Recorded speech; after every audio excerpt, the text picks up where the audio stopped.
परमेश्वर के वचन में से पढ़े निकालेंगे। पहला कुरिन्थियों उसका 11 है। शायद तो मैं आपके सुबह पढ़ूंगा। पहला कुरिन्थियों उसका 11 अध्याय उसकी 27 वचन से लेकर के मैं आगे तक पढ़ूंगा। अगर आप सभी को मिल जाए, आप अपने आमीन को हाथों को उठा सकते हैं, आप इनको बोल सकते हैं। और इस प्रकार से यहाँ पर प्रभु के मेज के बारे में बात करता है और कहता है, इसलिए जो कोई अनुचित रीति से प्रभु की रोटी खाए या उसके कटोरे में से पिए, वो प्रभु की देह और लहू का अपराधी ठहरेगा। इसलिए मनुष्य अपने आप को जांच ले और इसी रीति से इस रोटी में से खाए और इस कटोरे में से पिए। वर्ष 29 ध्यान से सुनेंगे, जिस पर आज हमारा संदेश डिपेंड करेगा। क्योंकि जो खाते पीते समय प्रभु की देह को ना पहचाने, वह इस खाने पीने से अपने ऊपर दंड लाता है। प्रभु के उसके वचन को पुस्तक हम चुकाएंगे। स्वर्गीय पिता, हमने धन्यवाद देते हैं आज की सुबह के खुदा, जो आपके पुनरुत्थान का दिन है पिता परमेश्वर, और हम सभी के लिए खुशखबरी का दिन है पिता कि आज से 2020 साल पहले आप मुर्दों में से जी उठे, और न सिर्फ जी उठे बल्कि आज भी जीवित हैं, अपने लोगों के मध्य में हैं, और अपने वादा के जहाँ 2 या 3 में नाम से आएंगे उनके बीच में रहूंगा।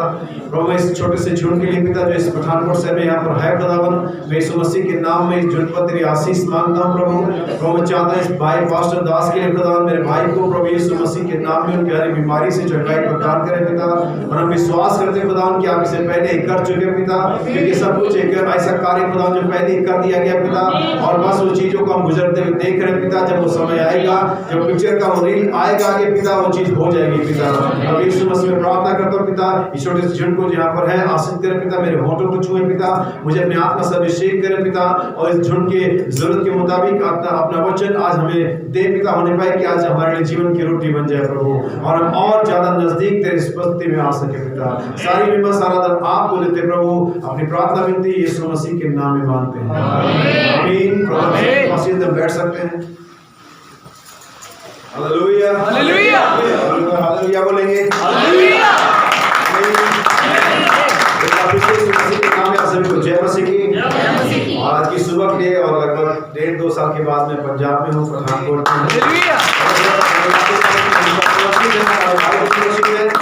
और जिस तरह से भाई की कंडीशन है, मैं उस कंडीशन को नहीं देख रहा हूँ, क्योंकि बाइबल हमें बताती है, नबी में सिखाता है कि आप कंडीशन को ना देखें, आप प्रॉमिसेस को देखें। Hallelujah hallelujah. कभी परिस्थितियों देखने के लिए नहीं बताया, बल्कि प्रतिज्ञाओं को देखने के लिए बताया। आमीन।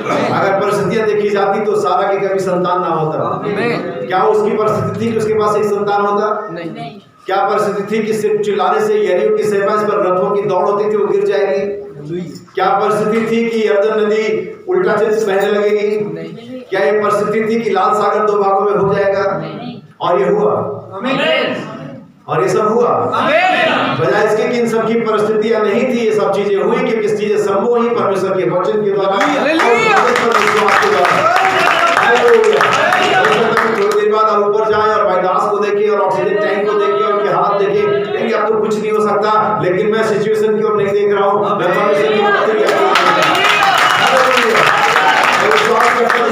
प्रतिज्ञा करी, उसे करने में सामर्थ्य है। मेरे पास कुछ दिन पहले भाई बरेलिस भाई रॉबिन्सन आए थे, आप सभी शायद भाई को जानते होंगे, और बड़ी अच्छी बात बताई और समझाने के लिए है। बहुत सारे लोगों ने पिक्चर देखी होगी, शोले पिक्चर कई लोगों ने देखी होगी, और कई लोगों ने देखा तो लास्ट में दिखता है कि अमिताभ बच्चन उसमें मर गया। कुछ लोग अमिताभ बच्चन तब मरा जब उन्होंने पिक्चर देखी, लेकिन उससे पहले भी अमिताभ बच्चन मरा था जब उसकी शूटिंग हुई थी, क्योंकि एक्चुअली मरा तो शूटिंग में था ना, आपने तो पिक्चर में देखा,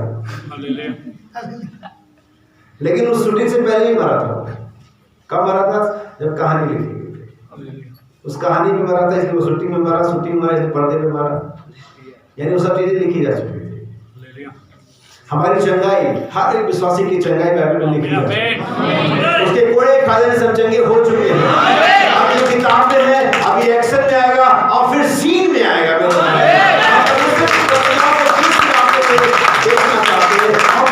अगर लिखा गया है, अगर इसे किया जा रहा है तो वो घटित भी होगा। हालेलुया। लिखा गया, मिकाया ने बोला अहाब का खून कुत्ते चाटेंगे। क्या ठीक बात है ये? इसी जगह पर जहाँ नाबोत का खून कुत्तों ने चाटा और खूब उसके मीट को खाया, वही अहाब भी मारा जाएगा, वहां कुत्तों का वो मीट बन जाएगा। ठीक बात है, ये बोला गया कब? जब मिकाया ने से बोला। लेकिन ये घटना एक दिन घटी, और आज हम उस पिक्चर में बाइबल से पढ़ते हैं। आप जानते हैं जब अहाब और यहोशापात लड़ाई के लिए जा रहे थे और जब मीका ने भविष्यवाणी कर दी कि मुझे इस्राएल में चरवाई की भेड़ नजर आती है, तो कहीं ना कहीं अहाब के मन में एक डाउट था, एक डर था कि शायद मीका की भविष्यवाणी सही हो जाएगी। और उसने क्या किया, उसने ड्रेस चेंज कर लिया, अपने सैनिकों वाला वस्त्र पहन लिया और दूसरे को अपना दे दिया। उसे लगा ड्रेस चेंज करने से मैं बच जाऊंगा, लेकिन ऐसा हुआ नहीं। अहाब ड्रेस चेंज करने से बच नहीं गया, मारा अहाब ही गया। चाहे राजा का कपड़ा पहना हो और चाहे यहोशापात का पहना हो, चाहे किसी सैनिक का पहना हो। क्या समझे? परमेश्वर ने उसकी डेथ को लिख दिया था किताब में, उसे मरना ही था, चाहे वो किसी का भी ड्रेस पहन ले। इसलिए परमेश्वर ना ड्रेस देख के मारता है और ना ही ड्रेस देख के बचाता है। आप सोचते हैं आप क्रिश्चियन का ड्रेस पहन लोगे, आप पास्टर बन जाओगे, आप चर्च आने लगोगे, आप एक अच्छे मसीह ड्रेस पहन लोगे तो आप बच जाओगे, नहीं। परमेश्वर ड्रेस देख के ना बचाता है और ना मारता है। परमेश्वर प्राण को देखता है, उसी हिसाब से हमारी जो डीलिंग है परमेश्वर हमारे सोल के साथ है। कितने लोग तैयार है वचन को सुनने के लिए? बहुत सारी चीजें आपके साथ थोड़ी सी बातचीत करेंगे और ये अच्छा समय होता है कि हम बातचीत करें। कल भी शाम को हम भाई राकेश के घर में थे, हमने थोड़ी सी बातचीत करी और हमने आज सुबह में आप हमारे साथ है, हम बातचीत करें। बहुत हो सकता है कि थोड़े लोग कम हो, बहुत सारे लोग मुझे दिख नहीं रहे जो यहाँ पर मैं पहले उन्हें देखा करता था, लेकिन जो भी लोग हैं मैं यीशु मसीह के नाम में आप सभी को अपने परिवार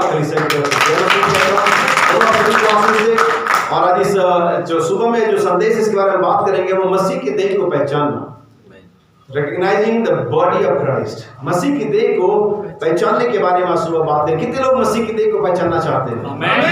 हालेलुया। वास्तव में मुझे नबी का वो घटना याद आता है जब नबी ने के बच्चे का एक एग्जांपल दिया था, बताया था कि एक छोटा लड़का था, गांव में रहता था और वो कभी शहर नहीं गया, उसने कभी शीशा नहीं देखा था, जो मिरर होता है उसने कभी देखा नहीं था। और जब वो पहली बार शहर में गया तब उसने शीशे के सामने अपने आप को देखकर चौंक गया और कहता ये तो मैं हूं। हालेलुया। और वास्तव में इसी तरह से मसीह की देह को पहचानना, आप नहीं जानते आप क्या देख रहे हैं। और वास्तव में एक चीज मैं आपको बताऊं, आज तक कभी किसी ने अपने आप को कहीं नहीं देखा है। आपने अपने आप को अभी तक देखा नहीं है, ना ही कभी संभावना है कि कभी आप अपने आप को देख पाएंगे। आप कहते हैं शीशे में देखा, वो शीशे में आप अपने आप, आपका रिफ्लेक्शन होता है, परमेश्वर ही आपको जानता है। हालेलुया। तो आज मसीह की जो देह है वो आप और मैं है, हम सब जानते हैं, लेकिन क्या हम उसे देख पाए हैं? क्या उस रिफ्लेक्शन को देख पाए हैं जो हम हैं? जैसे उस बच्चे ने कभी शीशा नहीं देखा था, लेकिन एक दिन उसे दिखा, वो चौंक गया। जब मैं छोटा था और मैं समझता हूँ कि जितने भी लोग मुझसे मेरे उम्र के उससे ज्यादा के होंगे, और हमारे लिए शीशा एक एंजॉयमेंट का कारण होता था, एक आनंद का कारण होता था। हम उसमें ही अपनी खुशी ढूंढ लिया करते थे और हम शीशे के आगे जाके खड़े होते थे, हम हिलते थे, देखते वो भी हिल रहा है। और कई बार तो पीछे जाके देखना चाहता था इधर है कौन, ऐसा हमने किया था। आज तो हमारे पास फोन है, टेलीविजन है, बड़े बड़े प्रोग्राम है और इससे भी हमारा दिल बहलता नहीं है। लेकिन पुराने जमाने में जब छोटे थे तो जो टेलीविजन जब नेटवर्क नहीं आता था, चैनल नहीं चलता था, झिलमिलाते सितारे देखा था आपने, हम उसी से आधा घंटा काम चला लेते थे, इसके बाद तो खुले गए। अभी उनके पास आधा घंटे का भी पेशेंस नहीं है, वो तो तुरंत ही चाहते हैं, क्योंकि जमाना की आदत बहुत फास्ट हो गया है, बहुत तेजी से आगे बढ़ रहा है, इतनी तेजी से बढ़ रहा है कि लोग अपने स्टेशन को उतरना भूल जा रहे हैं कि वो आगे बढ़ जा रहे हैं, इतना फास्ट हो गया है। लेकिन मेरे हिसाब से, बाइबल के हिसाब से हमें वैसे ही चलना जैसा बाइबल हमें टीच करती है। आज इस मोबाइल की वजह से मैं आप लोगों को बता देना चाहता हूँ, क्योंकि मेरे वैसे मोबाइल तो नहीं है लेकिन आप सबके पास होगा। बहुत से पहले लोग कहते थे कि भाई बहनों ने कहा कि टेलीविजन नहीं लगाना चाहिए घर में, नहीं, भाई बहनों ने कहा टेलीविजन, अब टेलीविजन घर में लगाने की जरूरत क्या है? अब तो सब जेब में आ गए। नहीं, इसमें तो टेलीविजन से भी ज्यादा गड़बड़ी भरी हुई। तो आज इस फोन ने हम सब की जो मेमोरी है, जो याददाश्त है, उसे क्या कर दिया ना, खत्म कर दिया है। अगर आप साइकोलॉजिस्ट के पास जाए, मनोवैज्ञानिकों के पास जाए, डॉक्टर के पास जाए, आपको बताएंगे आपके बच्चों के, आपके खुद के जो मेमोरी है, जो याददाश्त है, ये कम होती जा रही है। हम भूलने के आदी होते जा रहे हैं और इस भूलने के चक्कर में हम कई बार अपने रिलेशन को भूल जाते हैं, कई बार अपनी आदतों को, अपनी डेली रूटीन को भूल जाते हैं, कई बार बच्चे माँ बाप का रिस्पेक्ट करना भूल जाते हैं, कई बार पत्नी पति को खाना देना भूल जाती है। हम मेमोरी को लॉस कर रहे हैं। अगर आप सामान रखना भूल जा रहे हैं वो एक नॉर्मल सी बात है, लेकिन अब हमारी जो मेमोरी है वो खत्म होती है। क्यों ऐसा हो रहा है? क्योंकि हमारी जो मेमोरी में बहुत सारी चीजें आ रही है, हमारी मेमोरी खाली होती जा रही है और मोबाइल की मेमोरी कार्ड भरती जाती है।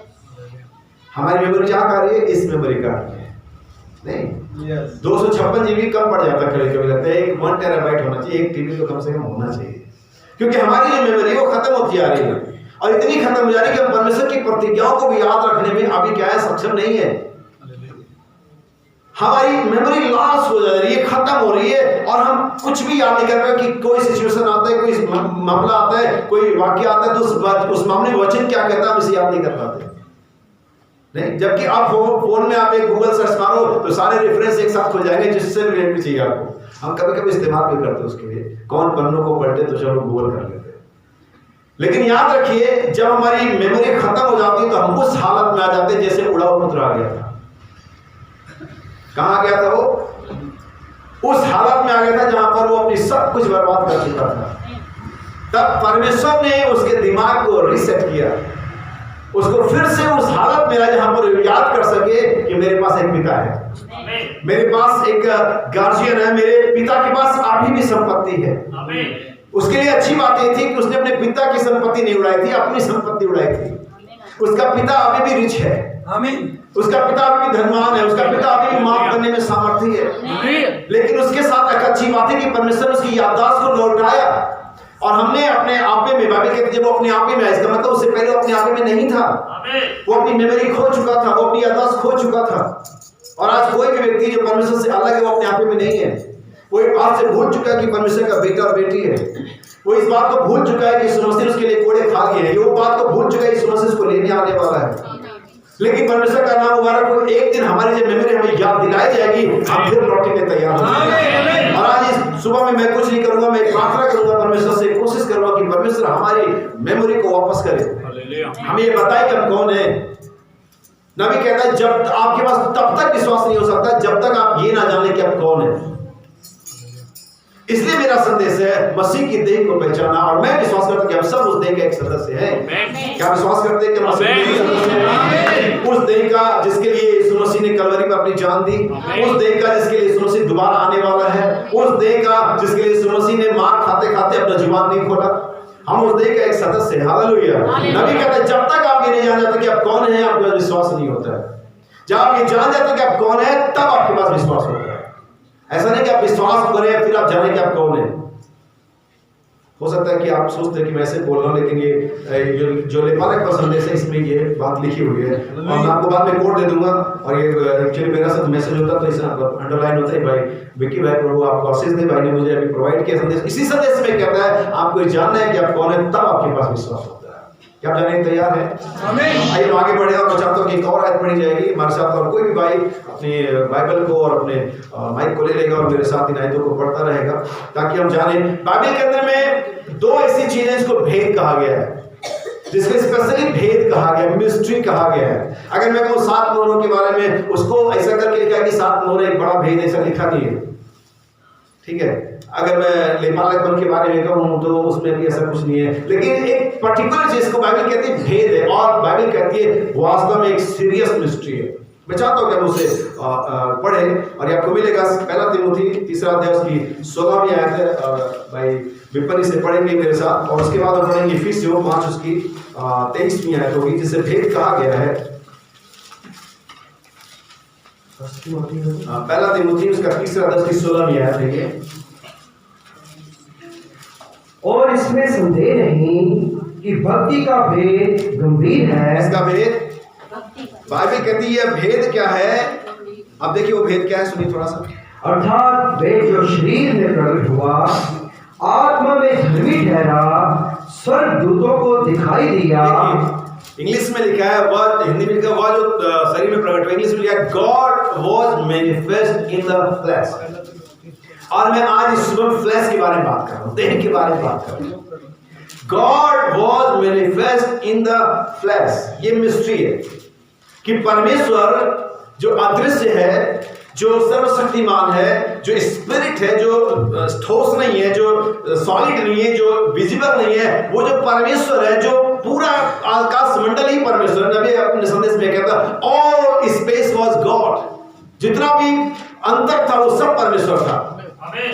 क्या आप समझ रहे हैं? आपको परमेश्वर को पाने के लिए किसी एक जरिए में, किसी एक कोने में, किसी एक दिशा में नहीं जाना है, जैसे और रिलीजन बताते हैं। कि आपको इस तरफ जाना है, आपको उस तरफ जाना, आपको वहां। परमेश्वर और स्पेस वाज गॉड, सारा जो अंतर था वो सब परमेश्वर था।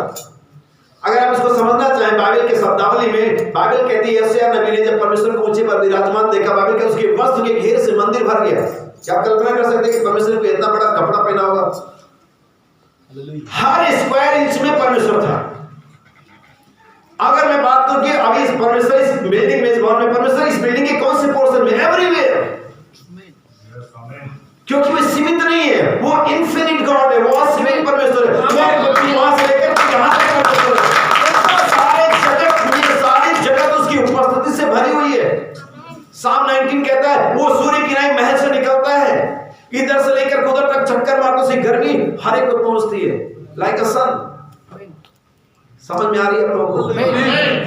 सो वो जो परमेश्वर है, जो इनविजिबल गॉड है, जो अदृश्य है, जो असीमित है, God, invisible God, infinite God, वो मैनिफेस्ट इन फ्लैश, वो एक देह में आ गया। It's a mystery. यही भेद है। और ये पहला मैसेज है कि इसमें संदेह नहीं, विदाउट कंट्रोवर्सी, बिना विवाद के बात सही है कि परमेश्वर का जो भेद है गंभीर है, और हम उसी विषय पे आज बात कर रहे हैं। सेकेंड मिस्ट्री जो गंभीर है, इफिसियंस चैप्टर 5 वर्स 31, इफिसियों की पत्री है, उसका 5वां अध्याय है, उसकी 31वीं आयत है। और इस क्रम को याद रखिएगा जिस क्रम में ये बात जा रही है। इस कारण मनुष्य माता पिता को छोड़कर अपनी पत्नी से मिला रहेगा। याद रखिए यहाँ पर फिर से पति और पत्नी की बात आ रही है, और बाइबल के अकॉर्डिंग जो पत्नी होती है वो पति की देह होती है। क्या है पत्नी? तुम नहीं जानती कि तुम्हारी देह तुम्हारे पति की है? वैसे पति की जो है पति का अधिकार है, उसकी पत्नी का अधिकार है। सो यहाँ बाइबल कहती है इस कारण मनुष्य माता पिता को छोड़ करके अपनी पत्नी से, और बाइबल कहते हैं वे दोनों एक तन होंगे, वे दोनों एक बदन, एक बॉडी होंगे, एक देह होंगे। सुनिए आगे। और वे दोनों एक तन होंगे। ये भेद तो बड़ा है। कौन सा भेद बड़ा है? ये हस्बैंड और वाइफ वन बॉडी करके ये भेद बड़ा है। हालेलुया। अब यहाँ फिर से बाइबल इस भेद को, जो देह के बारे में, बॉडी के बारे में, फ्लैश के बारे में कहती है, भेद तो बड़ा है। कौन सा भेद? हस्बैंड और वाइफ का भेद। अगर आप जो मैरिड लोग हैं, जो अनमैरिड है उनके बारे में अभी नहीं कह सकते, लेकिन जो मैरिड लोग हैं, अगर आपके हस्बैंड और वाइफ के रिलेशन को आज तक समझ नहीं पाए हैं, तो आप परमेश्वर को भी कभी समझ नहीं पाए। इसके लिए कि आप परमेश्वर को समझ पाए कि आपके साथ परमेश्वर का क्या कनेक्शन है, कैसे डील हो रही है, आपको अपने हस्बैंड और वाइफ को भी समझना पड़ेगा। आदम मालूम क्या थी? हवा मालूम क्या थी? हवा और कुछ नहीं थी। आदम के अंदर पाई जाने वाली एक आत्मा का देह थी, और कुछ भी। अगर आप मैसेज पढ़ते हैं, अगर आपने पढ़ा होगा तो बाइबल में कहते हैं आदम की कोई पत्नी नहीं थी। किसी ने पढ़ा है ऐसा? किसी ने नहीं पढ़ा है, लेकिन नबी ने ऐसा कहा है कि आदम की कोई पत्नी। एक कल्पना करो, एक व्यक्ति, इसके अंदर में दो स्पिरिट है, मेल स्पिरिट भी, फीमेल स्पिरिट भी। वो आदम था, बाइबल कहती है परमेश्वर ने मनुष्य नर और नारी करके बनाया, और वहां पर सिंगल यूनिट में आदम था, एक सिंगल पर्सन में आदम वहां पर खड़ा था। अभी वहां पर हवा नहीं थी।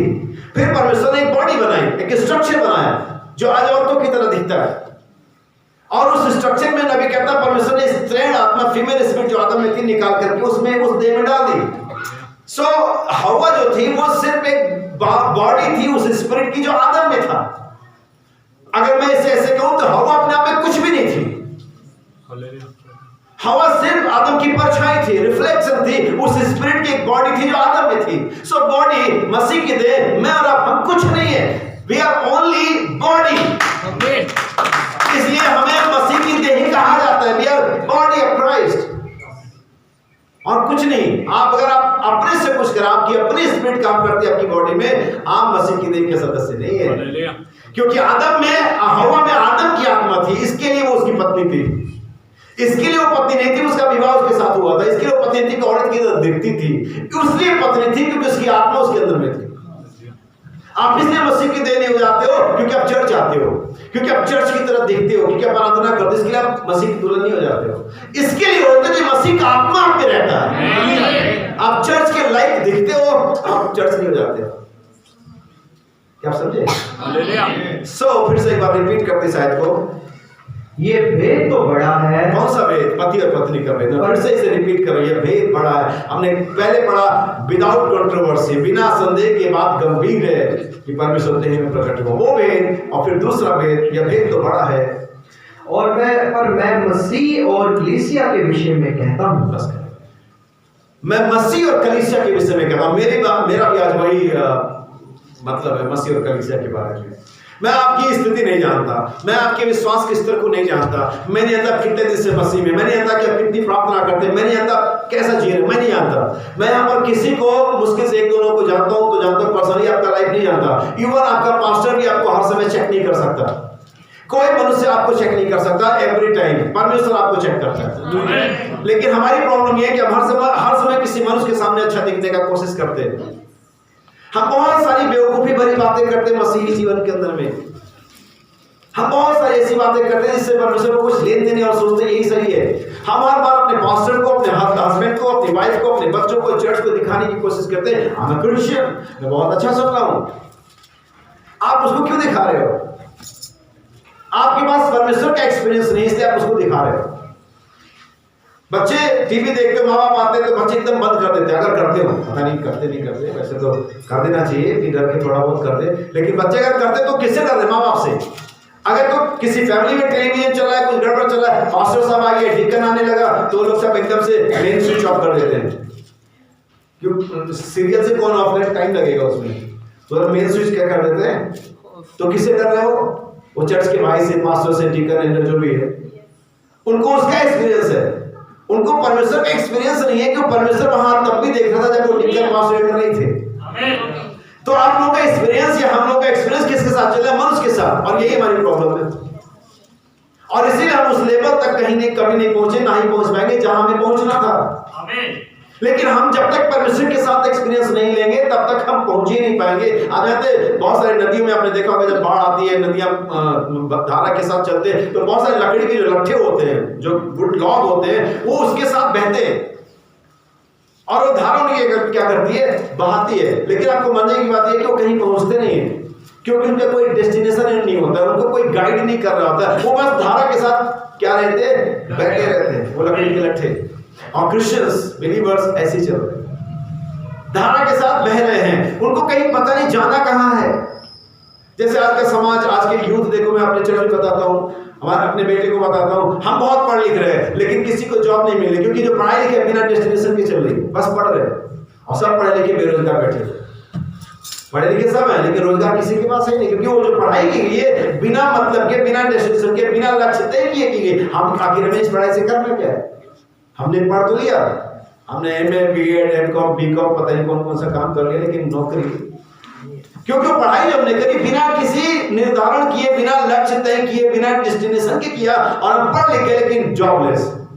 ऐसे हम क्रिश्चियनिटी में चल रहे हैं, हम चर्च आ रहे हैं, प्रार्थनाएं कर रहे हैं, हम रोज जो धार्मिकता पूरी कर रहे हैं, लेकिन हम पहुंच ही नहीं रहे हैं, क्योंकि उसमें हमारा कोई डेस्टिनेशन तय नहीं है कि आखिर हमने करना क्या है, आखिर हमने जाना क्या, आखिर मेरे चर्च जाने के पीछे मेरा मकसद क्या है। मैं सिर्फ सुबह एक संडे यहाँ पर आया ताकि मैं प्रचार करूं, आप यहाँ ताकि आप संदेश सुने, घर चले जाएं और फिर से दुनिया में घुस जाएं। लेकिन पौलुस कहता है मैं बिना निशाने के नहीं दौड़ रहा हूं, मैंने मेरे एक लक्ष्य को तय किया हुआ है, उसके पास एक टारगेट है, और जब तक आप टारगेट नहीं करते तब तक आप हिट नहीं कर सकते। आज इस समय मैं चाहता हूं कि आपके पास एक टारगेट हो कि आप क्यों आए हैं मसीह के अंदर में। अगर तो आप एक अच्छा जीवन जीने आए तो मैं आपको कहूंगा कि आप जाइए और कहीं कि आप एक अच्छा जीवन जी सकते हैं। अगर तो आप चंगाई के लिए आए तो मैं आपसे कहूंगा कि आप जाइए, और भी बहुत सारी जगहों में चंगाइयां होती हैं।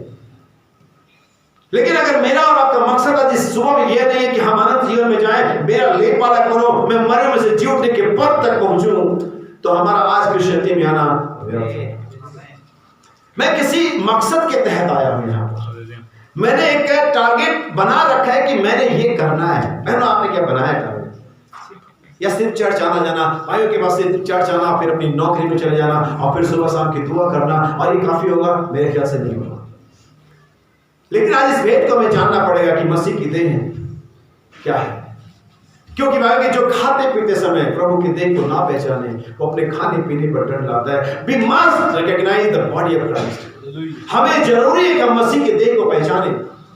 जब मैं मसीह की देह के बारे में बात करता हूं, पहले मैं 3 बातें आपको बताता हूं, फिर मैं आगे बढ़ूंगा। और सोचता हूँ कि आप इसे ध्यान से सुन रहे हैं। आज प्रचार नहीं करेंगे, बातचीत करेंगे। बातचीत बेहतर चीज होती है। हमें बातचीत से मसले सुलझ जाते हैं। युद्ध होने वाला आता है, लोग बातचीत करते युद्ध कर जाता है, होता नहीं। अभी किसान लोग जा रहे हैं, वो कह रहे हैं बातचीत कर लेते, इतना प्रॉब्लम नहीं होता। लेकिन अगर बातचीत नहीं करेंगे तो सदा ट्रेनें बन जाए, हो सकता है बस से कोई अस्पताल में एम्बुलेंस में जा रहा हो और ना पहुंच पाए, रास्ते में मर जाए। लेकिन अगर बातचीत हो जाए तो सारी चीजें बंद हो जाएंगी। सो बातचीत बहुत जरूरी होती है। परमेश्वर के साथ वार्ता, नबी ने संदेश भी प्रचार किया है, कॉन्फ्रेंस विद गॉड। लेकिन हमारी प्रॉब्लम क्या है, हम भाइयों के साथ करते हैं, चर्च की बात करते हैं। लेकिन वो ठीक है, अगर बहुत जरूरी है, बहुत ठीक है तो आप कर लीजिए, लेकिन हमें उससे ज्यादा बात परमेश्वर के साथ करनी है। मुझे कुछ करनी है बात किसके साथ? कब?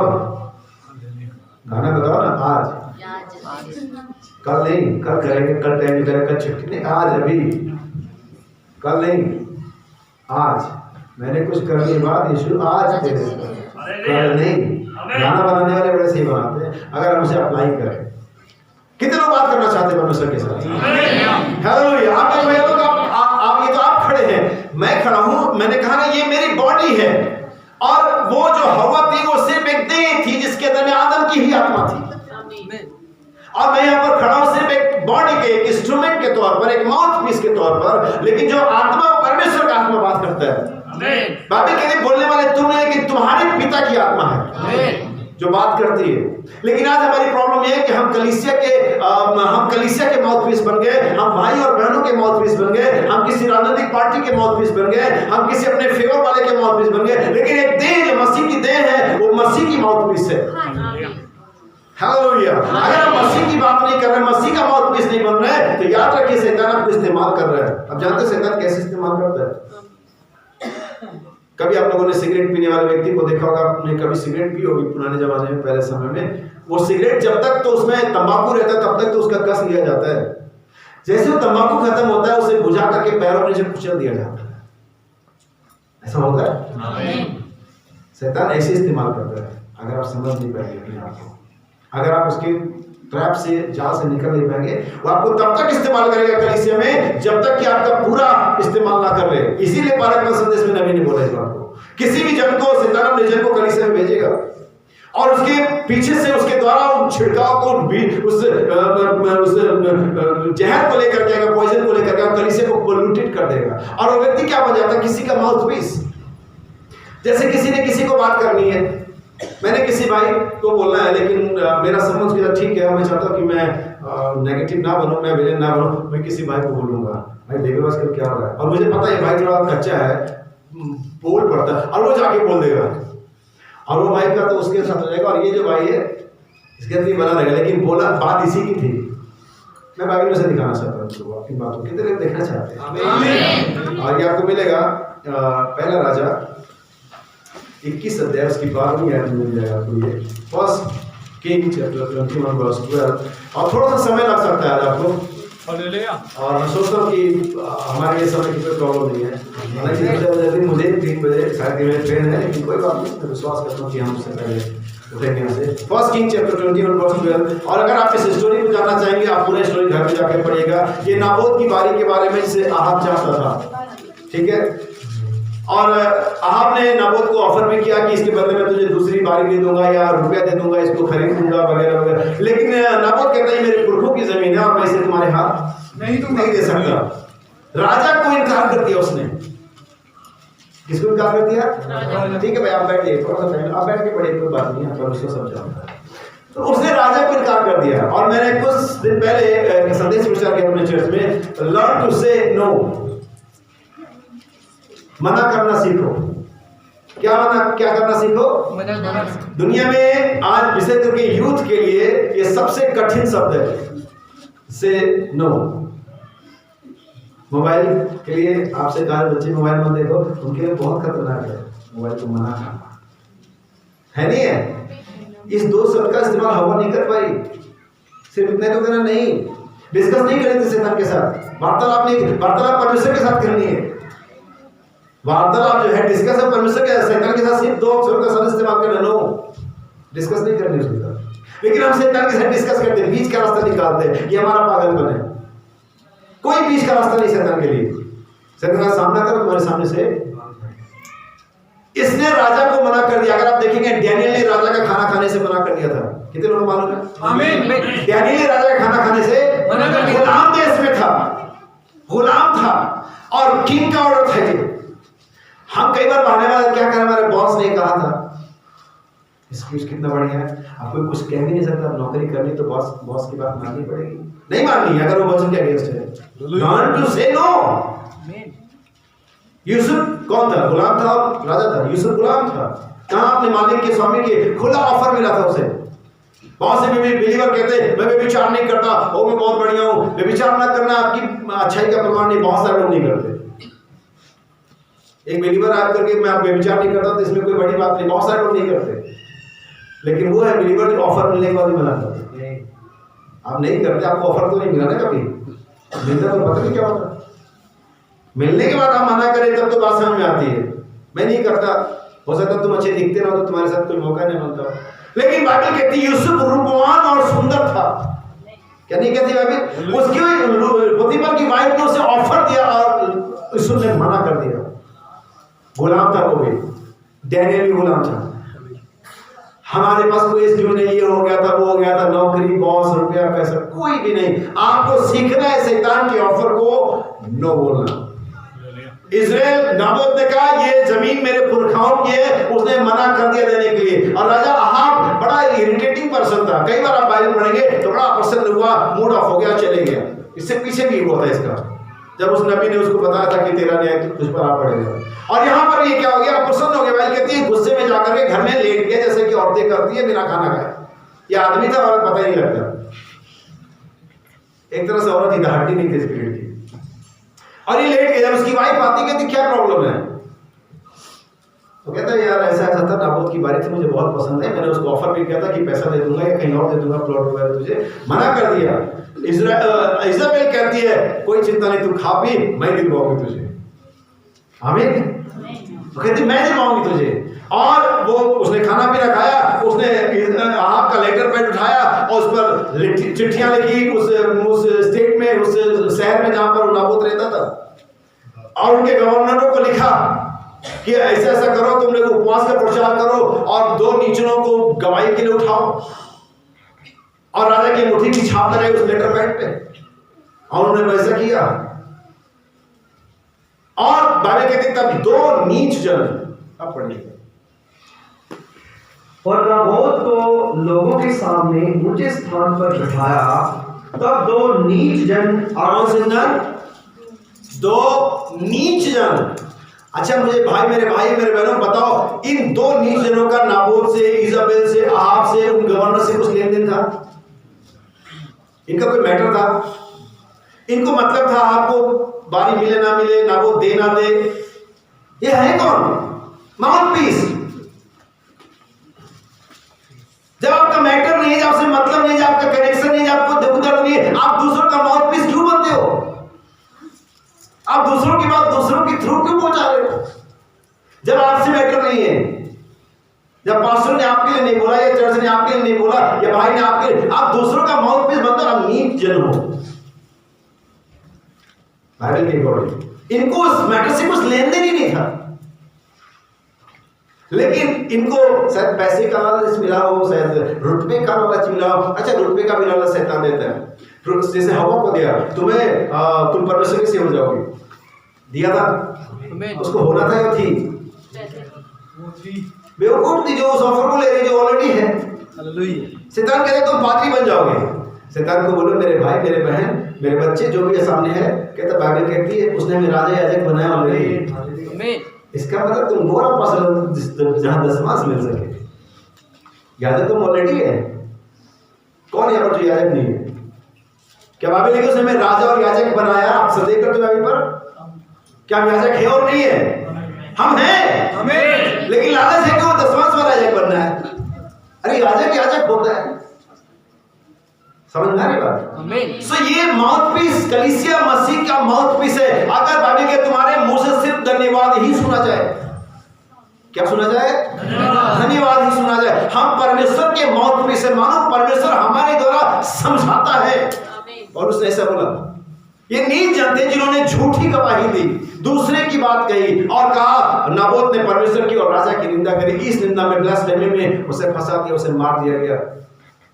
नाबोत की बारी अहाब को मिल गई, लेकिन क्या उसको एंजॉय कर पाया वो?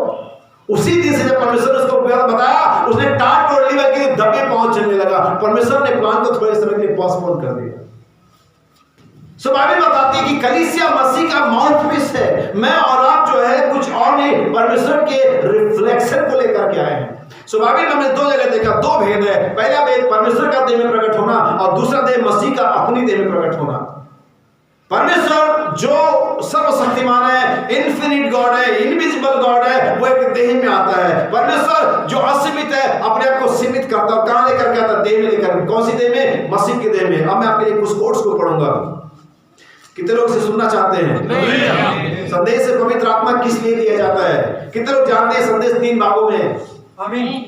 पवित्र आत्मा किस लिए दिया जाता है? पवित्र आत्मा पर प्रश्न उत्तर। अब कितने लोग ये जानते हैं कि एक्चुअल में ये संदेश 4 भागों में था?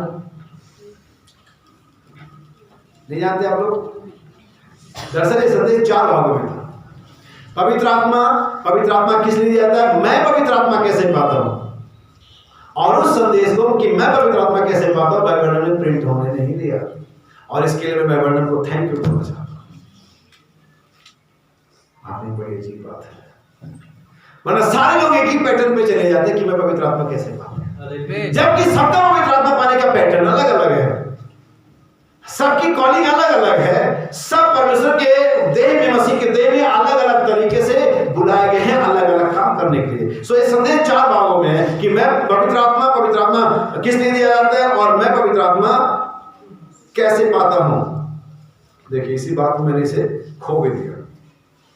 ठीक है, पेज नंबर मैं बताता हूं आपको, ये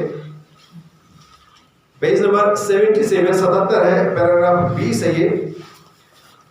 मैं पवित्र आत्मा किस लिए दिया जाता है? सुनिए ध्यान से।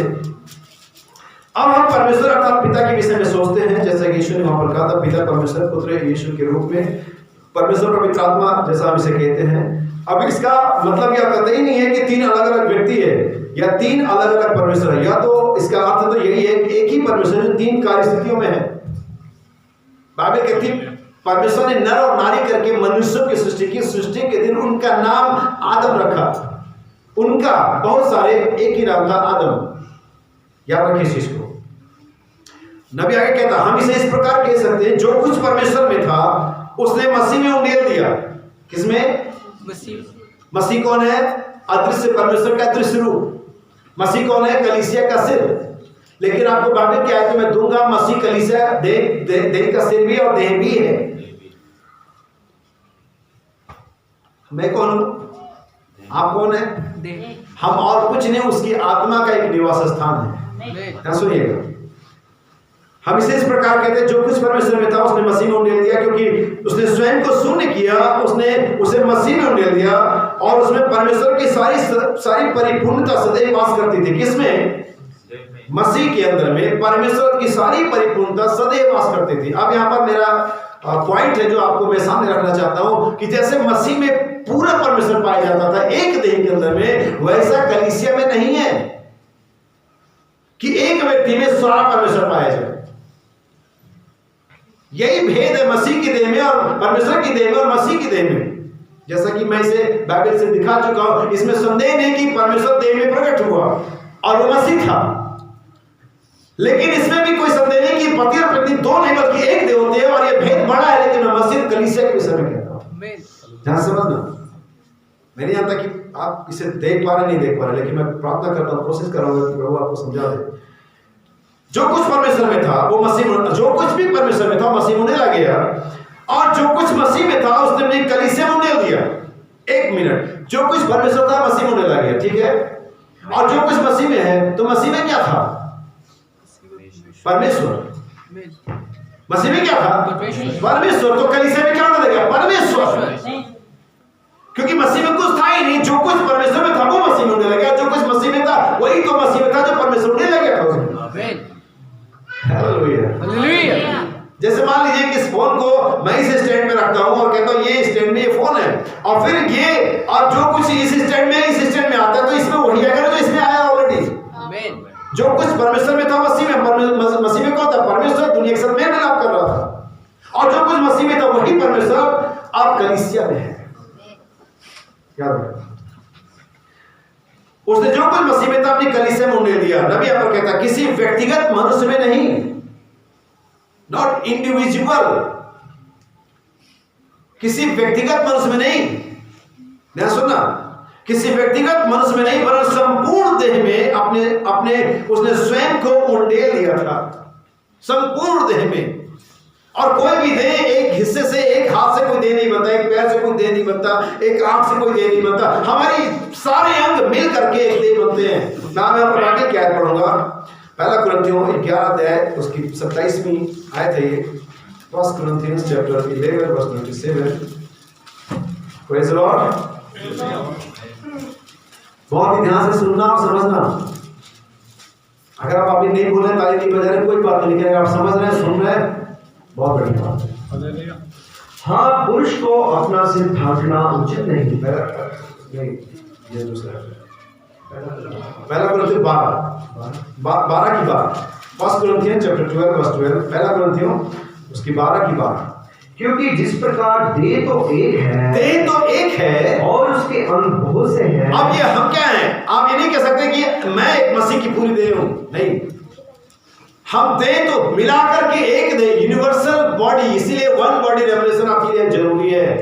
इफिसियों 4:4 बातें, एक ही देह और हम सब उस एक देह के एक सदस्य हैं। हालेलुया, आमीन। क्या आप समझ रहे हैं? आमीन। इसको ऐसे समझिए, जब आप खाना खाते हैं तो कितने लोग यहाँ पर अपने हाथ के लिए अलग खाना खाते हैं, फिर अपने पैर के लिए अलग खाना खाते हैं, फिर अपने आंखों के लिए अलग खाना खाते हैं? कितने लोग ऐसा करते हैं? आप एक ही तो खाना खाते हो। आमीन। और बॉडी इतनी स्मार्ट है हमारी, फोन क्या स्मार्ट हो, इतनी स्मार्ट बॉडी है कि वो हर चीज को अलग अलग डिस्ट्रीब्यूट कर देती है। गाड़ी में भी इतना डिस्ट्रीब्यूटर नहीं होता है जितना हमारी बॉडी में बना रखा है परमेश्वर ने। कोई है ऐसा जो अलग अलग बॉडी का अलग अलग खाना खाता है?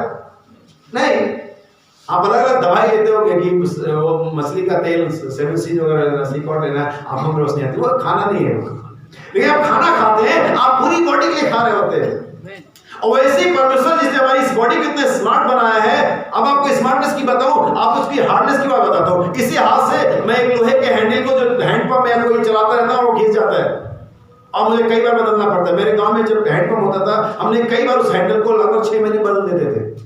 किसी को मालूम होगा तो बदल देते, उनको मालूम होगा। हाथ तो वैसे ही वैसे ही, और कहते लोहा बड़ा हार्ड होता है। हाथ तो मेरा घिसा नहीं, होगा, लेकिन वो हैंडल को कई बार बदल दिया, वो घिस गया। परमेश्वर ने बनाया इसे, जबकि इतना हार्ड भी नहीं लगता है, थोड़ा सा कांटा चुभ जाए तो खून निकल जाता है, और लोग आगे इसके कई बार टूट गया।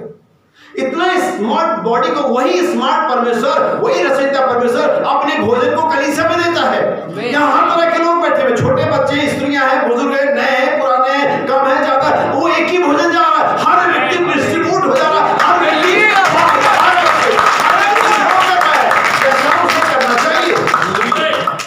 ये है परमेश्वर, ये है वन बॉडी रेवलेशन। और जब तक आप इसको रिकॉग्नाइज नहीं करेंगे, आप आगे नहीं बढ़ पाएंगे। जो कोई खाते पीते समय प्रभु की देह को ना पहचाने, वो अपने खाने पीने पर डंड लाता है। प्रभु की देह क्या है? किसकी देह? आपकी देह नहीं, प्रभु की देह, बॉडी ऑफ द क्राइस्ट। अब प्रभु की देह 3 प्रकार से मैं आपको समझाता हूं यहाँ पर। पहली जो प्रभु की देह है, जिसके बारे में जब पाकसा लेते हैं, कम्युनियन लेते हैं, हमें बताया जाता है, पास्टर हमें बताता है, हमें चेतावनी देता है, हम बाइबल कहते हैं अपने आप को जांच ले, लेकिन फिर वही आ जाती है प्रॉब्लम। हमारी सबसे बड़ी प्रॉब्लम ये है, हम हमेशा दूसरों को जांचते हैं। उसको प्रपोज नहीं लेना चाहिए था, तुमको क्या मतलब? उसको लेना चाहिए था और नहीं लेना चाहिए था? Who you are? तुम कौन है बताने वाले? उसको लेना चाहिए था और नहीं लेना चाहिए था? तुमको उस पर हाकिम किसने बनाया? मेरा हाथ कहता पैर को उधर चलना नहीं चाहिए था, तू कौन है भाई? तू साथ चल, तुझे अलग होना तो अलग हो जाए। माइंड गवर्न कर रहा है उसे।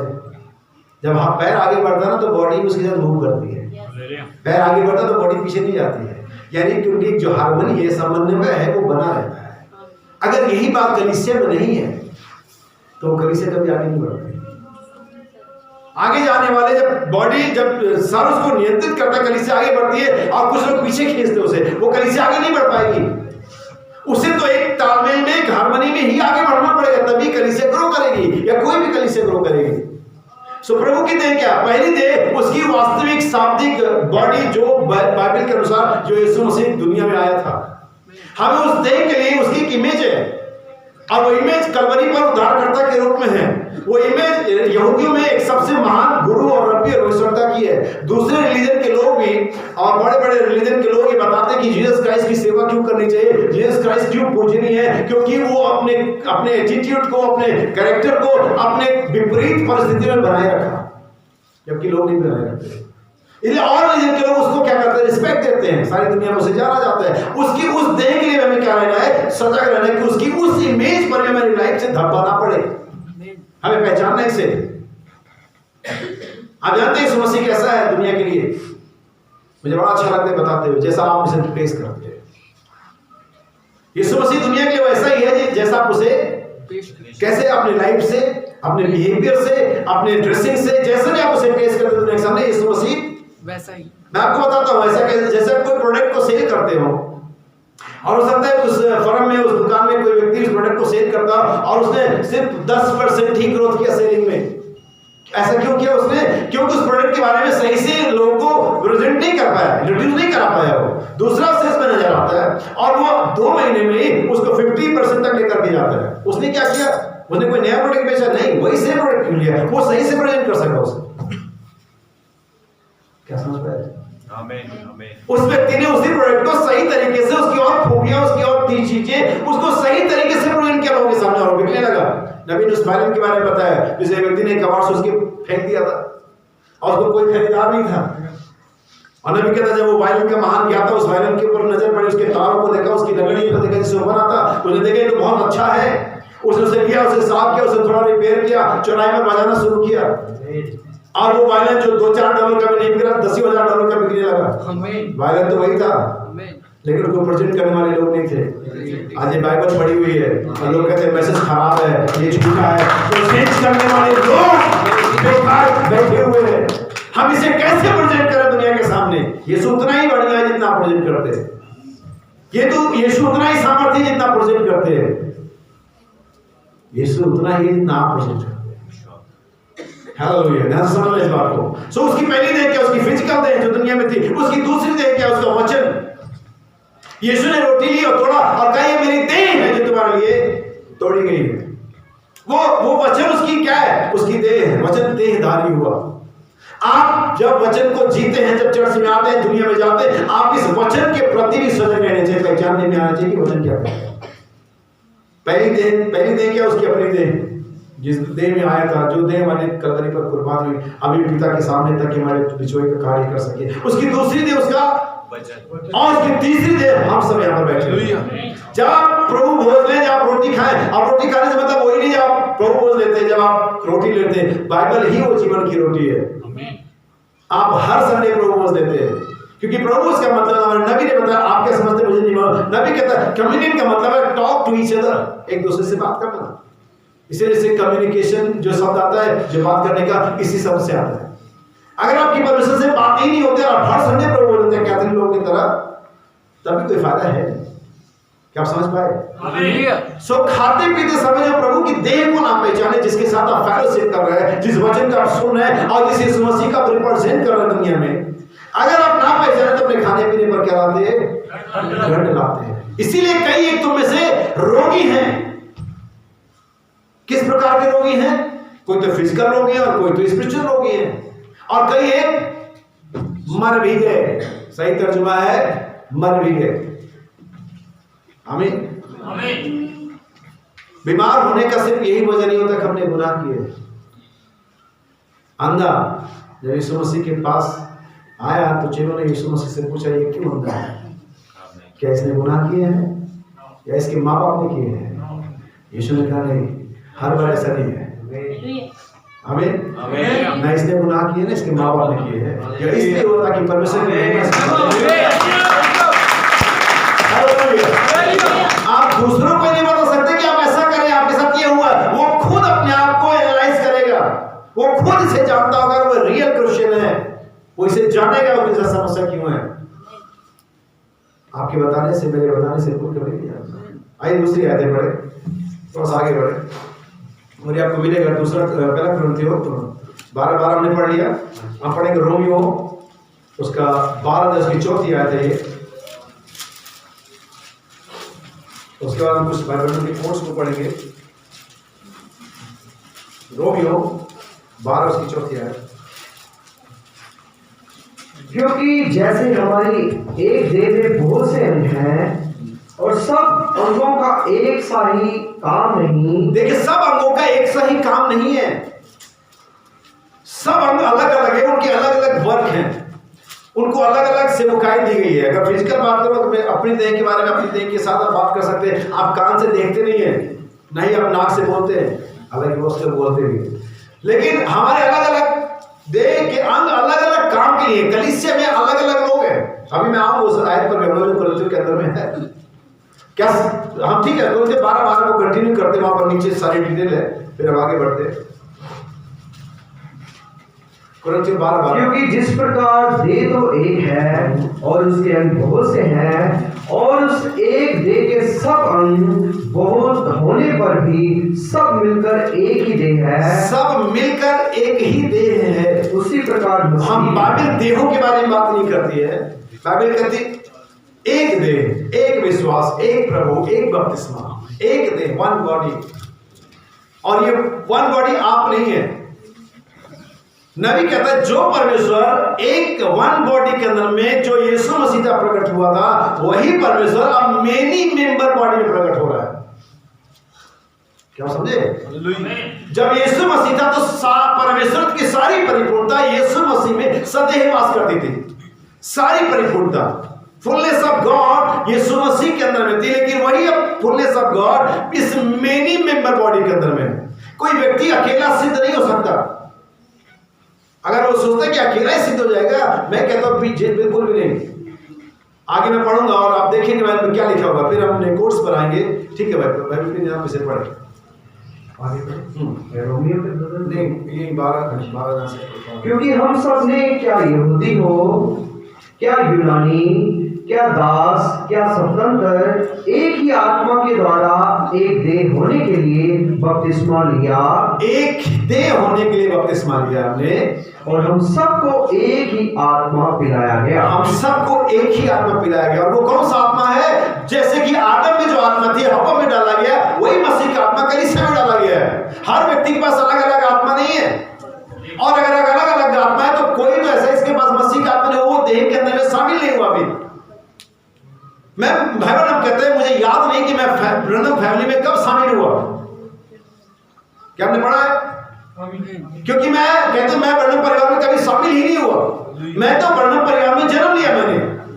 और आप मसीह की देह में शामिल नहीं हो सकते। आप पठानकोट चर्च में शामिल हो सकते हैं, आप भगवानी चर्च में शामिल हो सकते हैं, आप किसी भी चर्च में शामिल हो सकते हैं, लेकिन आप मसीह की देह में शामिल नहीं होते।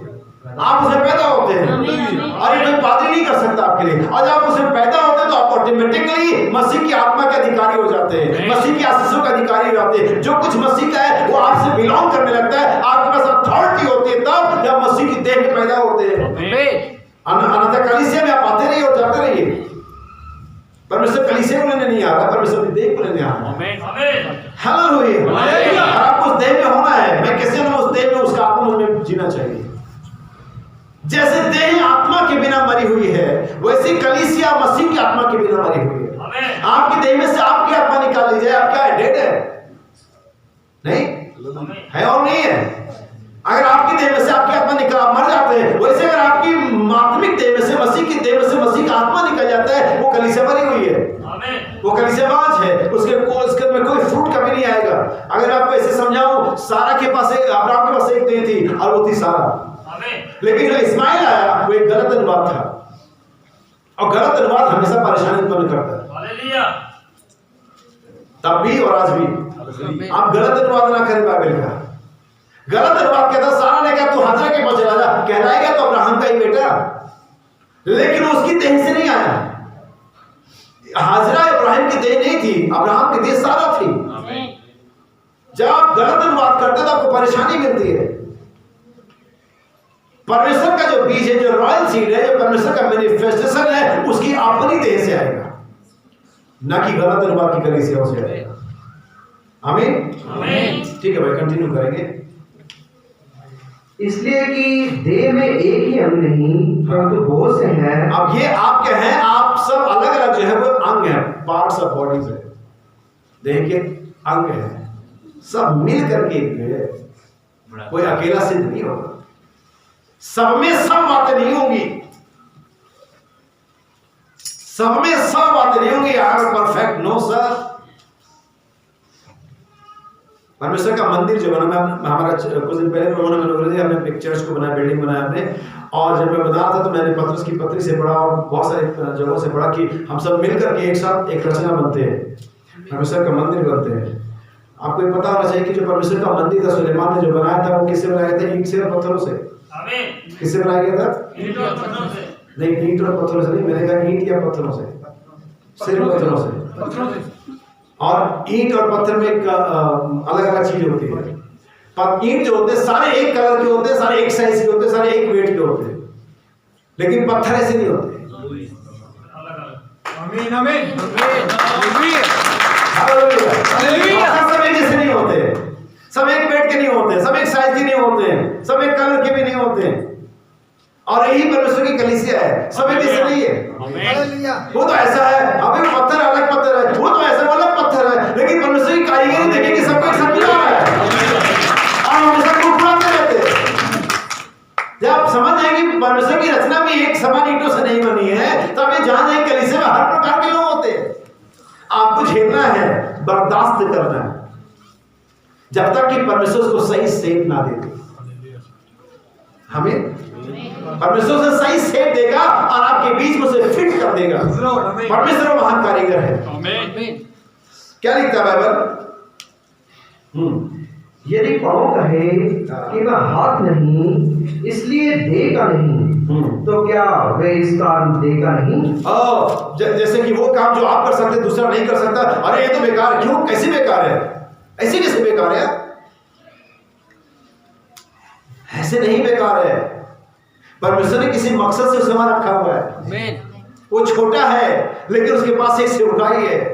हो सकता है वो वाली नहीं जो तुम कर सकते हो। हर आदमी पुलपिट में खड़ा नहीं हो सकता। अगर हर आदमी पुलपिट में खड़ा हो जाए तो उधर कौन बैठेगा? ये घड़ी जो चल रही है इसके पीछे बहुत सारे कलपुर्जे हैं, छोटे छोटे, सब कहें इनकलाब जिंदाबाद, हम भी आगे आएंगे, तो फिर तो चल रही घड़ी। आप आगे आकर के ही घड़ी का हिस्सा, देख का हिस्सा नहीं बनते हो, लेकिन लोग चाहिए लाइमलाइट, फोकस में, कैमरे का फोकस होना चाहिए, माइक हाथ में, तभी हम परमेश्वर के सेवक हैं। हमारी बॉडी, अभी मैंने कपड़े पहन रखे, हर चीज तो नहीं दिख रही होगी आपको, लेकिन वे जरूरी है। ये कॉलर बोन मेरी टूटी हुई है, एक्सीडेंट हुआ था। अब ये कॉलर बोन डॉक्टर कहते हैं कोई फर्क नहीं पड़ता, आड़ी जुड़ जाए, तिरछी जुड़ जाए, ना जुड़े, कोई फर्क नहीं पड़ता है, किसी और हड्डी से रिलेटेड नहीं है। और आपको बता दो अगर कभी टूट जाए टेंशन नहीं लेने का। ये सिर्फ इतना यहाँ बना दिया कॉलर बोन ताकि शर्ट सही से पहनो, टाई बढ़िया से है, स्मार्ट लगे, बस। कान अगर यहाँ ये नहीं होता तब भी क्या दिक्कत हो जाती, लेकिन चश्मा पहनने के लिए काम आता है। परमेश्वर ने बहुत कुछ करा है मेरे भाई, परमेश्वर की कारीगर। आप कुछ भी ऐसा नहीं बना सकते इसमें होल हो, इसमें लीकेज हो और वो कभी लीकेज ना करे। बॉडी का आनंद देखो परमेश्वर ने कैसा बनाया, मजाक के खून के खुद अपने आप टपक जाए, बहुत सारी चीजें परमेश्वर की रचना को सोचो। सो बाइबल कहती है अगर पैर के में हाथ का काम नहीं है, हाथ के में पैर का, तो फिर चलना कहाँ होगा? यानी कि सारी देह को चलाने के लिए सारी जो पार्ट्स हैं उनको सही तरीके से अपने हेड के अधीन होना पड़ेगा।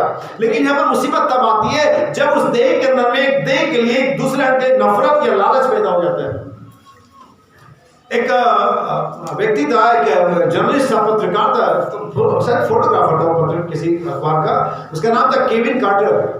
कितने लोगों ने कभी सुना होगा? उसने आपने एक इमेज देखी हो जब एक गिद्ध था और एक छोटे से बच्चा जो अफ्रीकन बच्चा था वहां पर भूखमरी फैली थी और मर रहा था, और उसने वो गिद्ध वहां पर बैठा हुआ था, उसके लगभग 3-4 फीट के दायरे में बैठा हुआ था। और वो गिद्ध का शायद एक नेचर होता है कि जब तक बॉडी मर ना जाए तब तक वो खाना शुरू नहीं करता है, क्योंकि उकाब नहीं हो, वो मरे हुए को खाता है, लेकिन उकाब जिंदे को खाता है।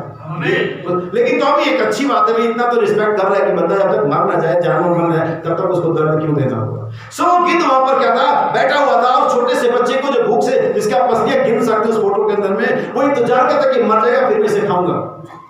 और वो फोटो उस पत्रकार ने, जिसका नाम केविन कार्टर था, 1993 1993 की ऐसा घटना है, अगर आप गूगल पे जाकर सर्च करेंगे तो उस फोटो के लिए उस व्यक्ति को जो पत्रकारिता का सबसे बड़ा पुरस्कार होता है वो उसे मिला और उसका बड़ा नाम हुआ। वाह क्या फोटो खींची है, बिल्कुल दिल को दहला देने वाला और बिल्कुल कितना संवेदनशील फोटो है वगैरह वगैरह।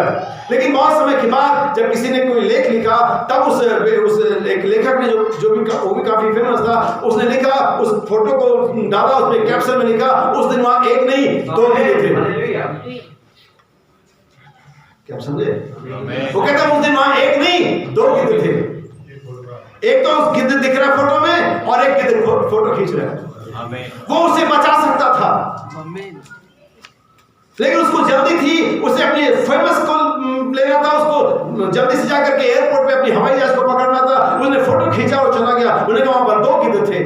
और जब केविन कार्टर इस लेख को पढ़ा और सच में बहुत उदास हुआ, वो इतना परेशान हुआ उसने जाके सुसाइड कर दिया। मॉरल ऑफ स्टोरी ये है, हम उस गिद्ध से भी गैर गुजरे हो गए जो मरने का भी इंतजार नहीं कर सकते। समझ आए? एक पशु सरीखा जीवन हम जी रहे हैं। अगर मैं विश्वास करता हूं कि एक चीज होगी तो मुझे तब तक रुके रहना है जब तक वो चीज हो ना जाए। मुझे उसके अलावा कोई सेकेंड ऑप्शन, कोई बैकअप प्लान होना ही नहीं चाहिए। फेथ में कोई बैकअप प्लान नहीं होता है, लाल सागर ही फटना है। बैकअप प्लान साउल की सेना सोचती जब दाऊद घुराता था, जब दाऊद ललकारता था तो लोग दुआ कर देते थे हार्ट अटैक हो जाए, ये लंगड़ा हो जाए। कोई बैकअप प्लान नहीं होता आपके पास। एक बार एक गांव में सूखा पड़ा हुआ था और लोगों ने एक इवेंट करा, आपने शायद एक कहानी सुनी हो, और उन्होंने कहा कि हम सब फलाना टाइम में फलाना दिन में एक जगह मैदान में खड़े होकर हम बारिश के लिए दुआ करेंगे। सही समय पर सारे लोग वहां पर जमा हो गए और ये बात हो गई थी बारिश की दुआ करेंगे। एक छोटा सा बच्चा वहां पर आने के लिए देर हो गया और सब लोग रुके हुए थे कि वो आ जाए तो फिर हम लोग दुआ बारिश होने के लिए क्या करें, शुरू करें। और फिर वो लड़का थोड़ी देर में आ गया दौड़ते हुए। उन्होंने डांटा, तू कहाँ रह गया था, हम इंतजार कर दे, टाइम हो रहा है, हमें दुआ करने की बारिश हो। तो बोला बिल्कुल अंकल सही कह रहे हैं, लेकिन मैं छाता ले रहा था क्योंकि बारिश होगी तो मुझे। हम दुआ कुछ कर रहे हैं, बिलीव कुछ कर रहे हैं, प्लान कुछ कर रहे हैं। हमारे स्टेटमेंट और हमारी एक्टिविटी एक होनी चाहिए। यही वजह है कि कलीसियाओं में आश्चर्यकरण नहीं हो रहा है कि हम बोलते कुछ है और सोचते कुछ है। जब तक आपका फेथ, आपका स्टाइल नहीं बन जाएगा, मसीह आपके साथ कार्य नहीं करेगा। ये मसीह की देह है और सब मिल करके क्या बनते हैं, एक देह बनते हैं। थोड़ा सा कंटिन्यू करेंगे फिर दूसरे रेफरेंस पर आएंगे। और यदि कान कहे कि मैं आंख नहीं इसलिए देगा नहीं, तो क्या वह इस कान देगा नहीं है? यदि सारी देह आंख ही होती तो सुनना कहाँ होता? अब इसीलिए मैंने बताया कि हर एक व्यक्ति यहाँ इंडिविजुअल परफेक्शन की बात दिमाग से निकाल दे कि आप अकेले सब मसीहत को लेकर आएंगे। इसीलिए हमें देह की जरूरत पड़ती है। इसीलिए हम बहुत सारे मिल करके एक देह बनते हैं और वो देह मसीह की देह कहलाती है। आप अकेले मसीह की देह नहीं है, कोई पास्टर अकेले मसीह की देह नहीं है।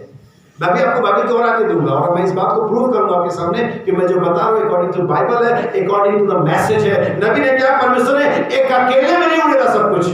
जिस परमेश्वर ने एक दिन मसीह में सब कुछ उड़ेला था, उस परमेश्वर दोबारा एक अकेले में नहीं उड़ेला सब कुछ। अब वही परमेश्वर जो वन बॉडी में रहता था मेनी मेंबर बॉडी के अंदर में, यहाँ पर नबी ने कहा। मैं चाहता हूँ कुछ कोट्स, भाई सुखविंदर यहाँ पर होंगे, भाई के पास कुछ कोट्स है जो मैंने भाई को सेंड किया है। अगर आप भाई इसे पढ़ देंगे वहीं से पढ़ दीजिए, कोई बात नहीं। और एक जो संदेश होगा मसीह की कलीसिया की 5 विशिष्ट पहचाने, और उसके बाद एक लास्ट में भेजा मैंने आपको। हाँ जी, मैसेज मसीह की कलीसिया की 5 विशिष्ट पहचाने।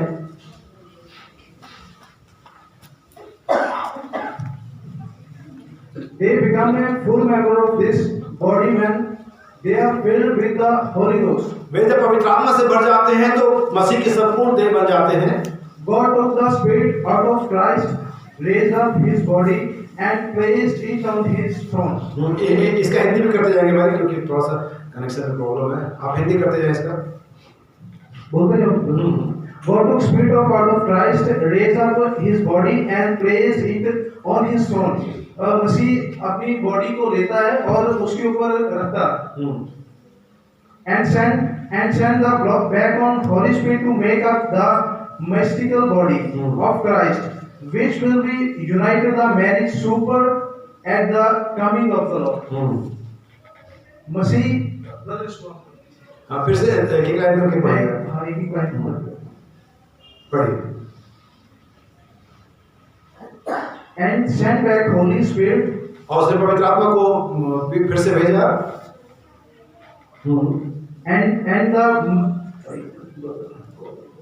ठीक है मैं देखता हूँ यहाँ पर call sorry miss हो रहा है and send the back the Holy Spirit to make up the mystical body of Christ, which will be united the marriage super at the coming of Lord. ठीक है नबी यहाँ पर कहता है ये कौन सा मैसेज था जिसे आप पढ़ रहे थे? ये पढ़ा identification of the two church of हाँ ठीक है आप ठीक है बैठ जाइए मैं देखता हूँ यहाँ पर।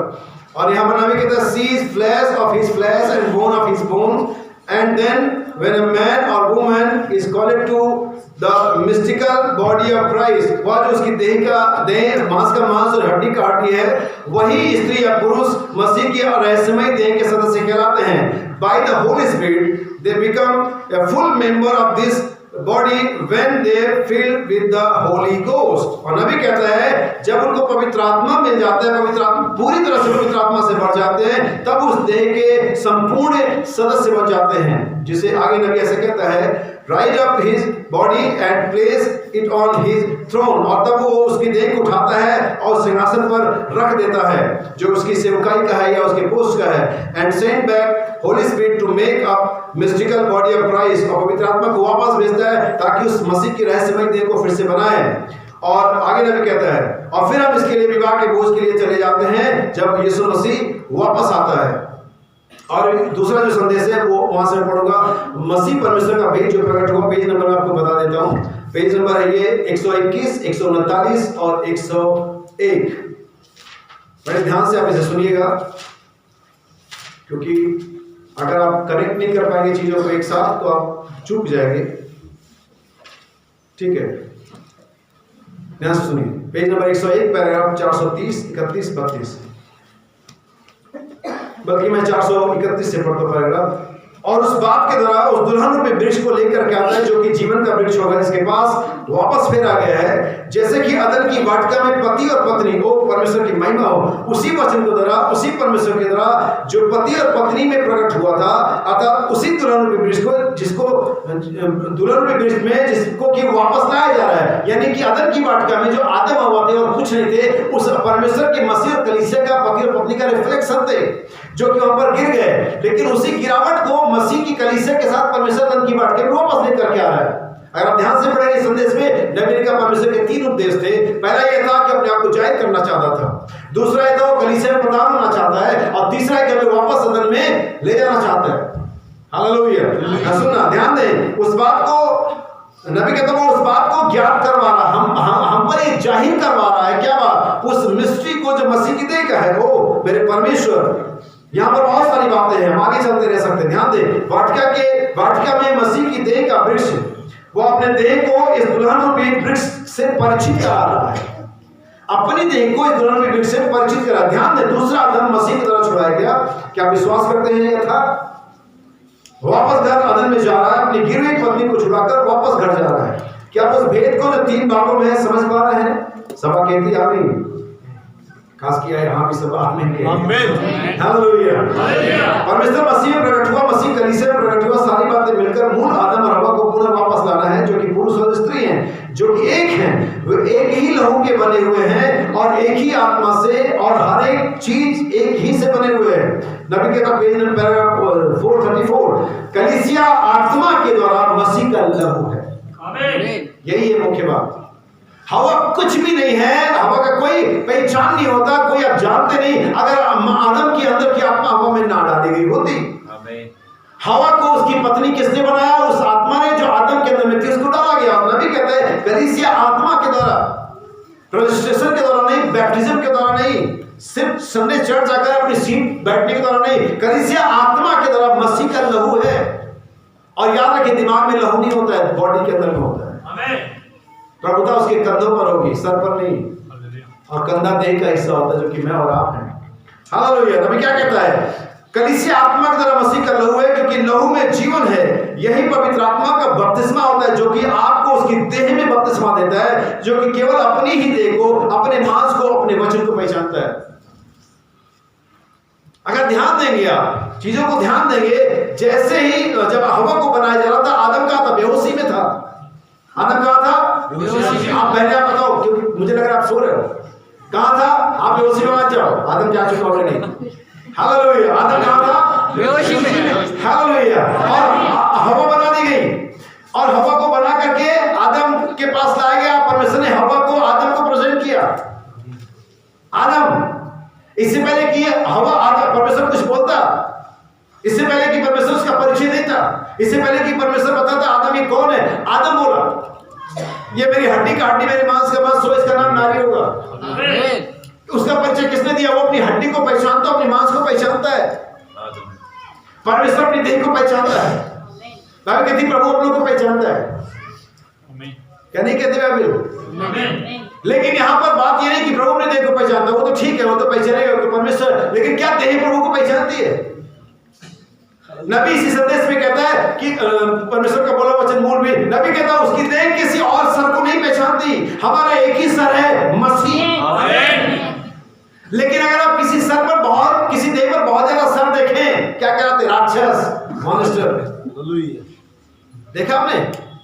हिंदू देवी देवताओं में छोड़कर उनकी कई सर होते थे, और आज कलीसियाओं में कई सर दिखते हैं और कहते हैं we are body of Christ, लेकिन हम पे कई सर होते हैं। सर का मतलब जो आपको गवर्न करता है, जो आपको चलाता है। मेरी पूरी बॉडी को मेरा ये सर चलाता है। नबी कहता है इस आंख से नीचे सारा जो हिस्सा है वो मूवेबल है, हिलने डुलने वाला है, लेकिन इसके ऊपर कुछ भी हिलता नहीं है।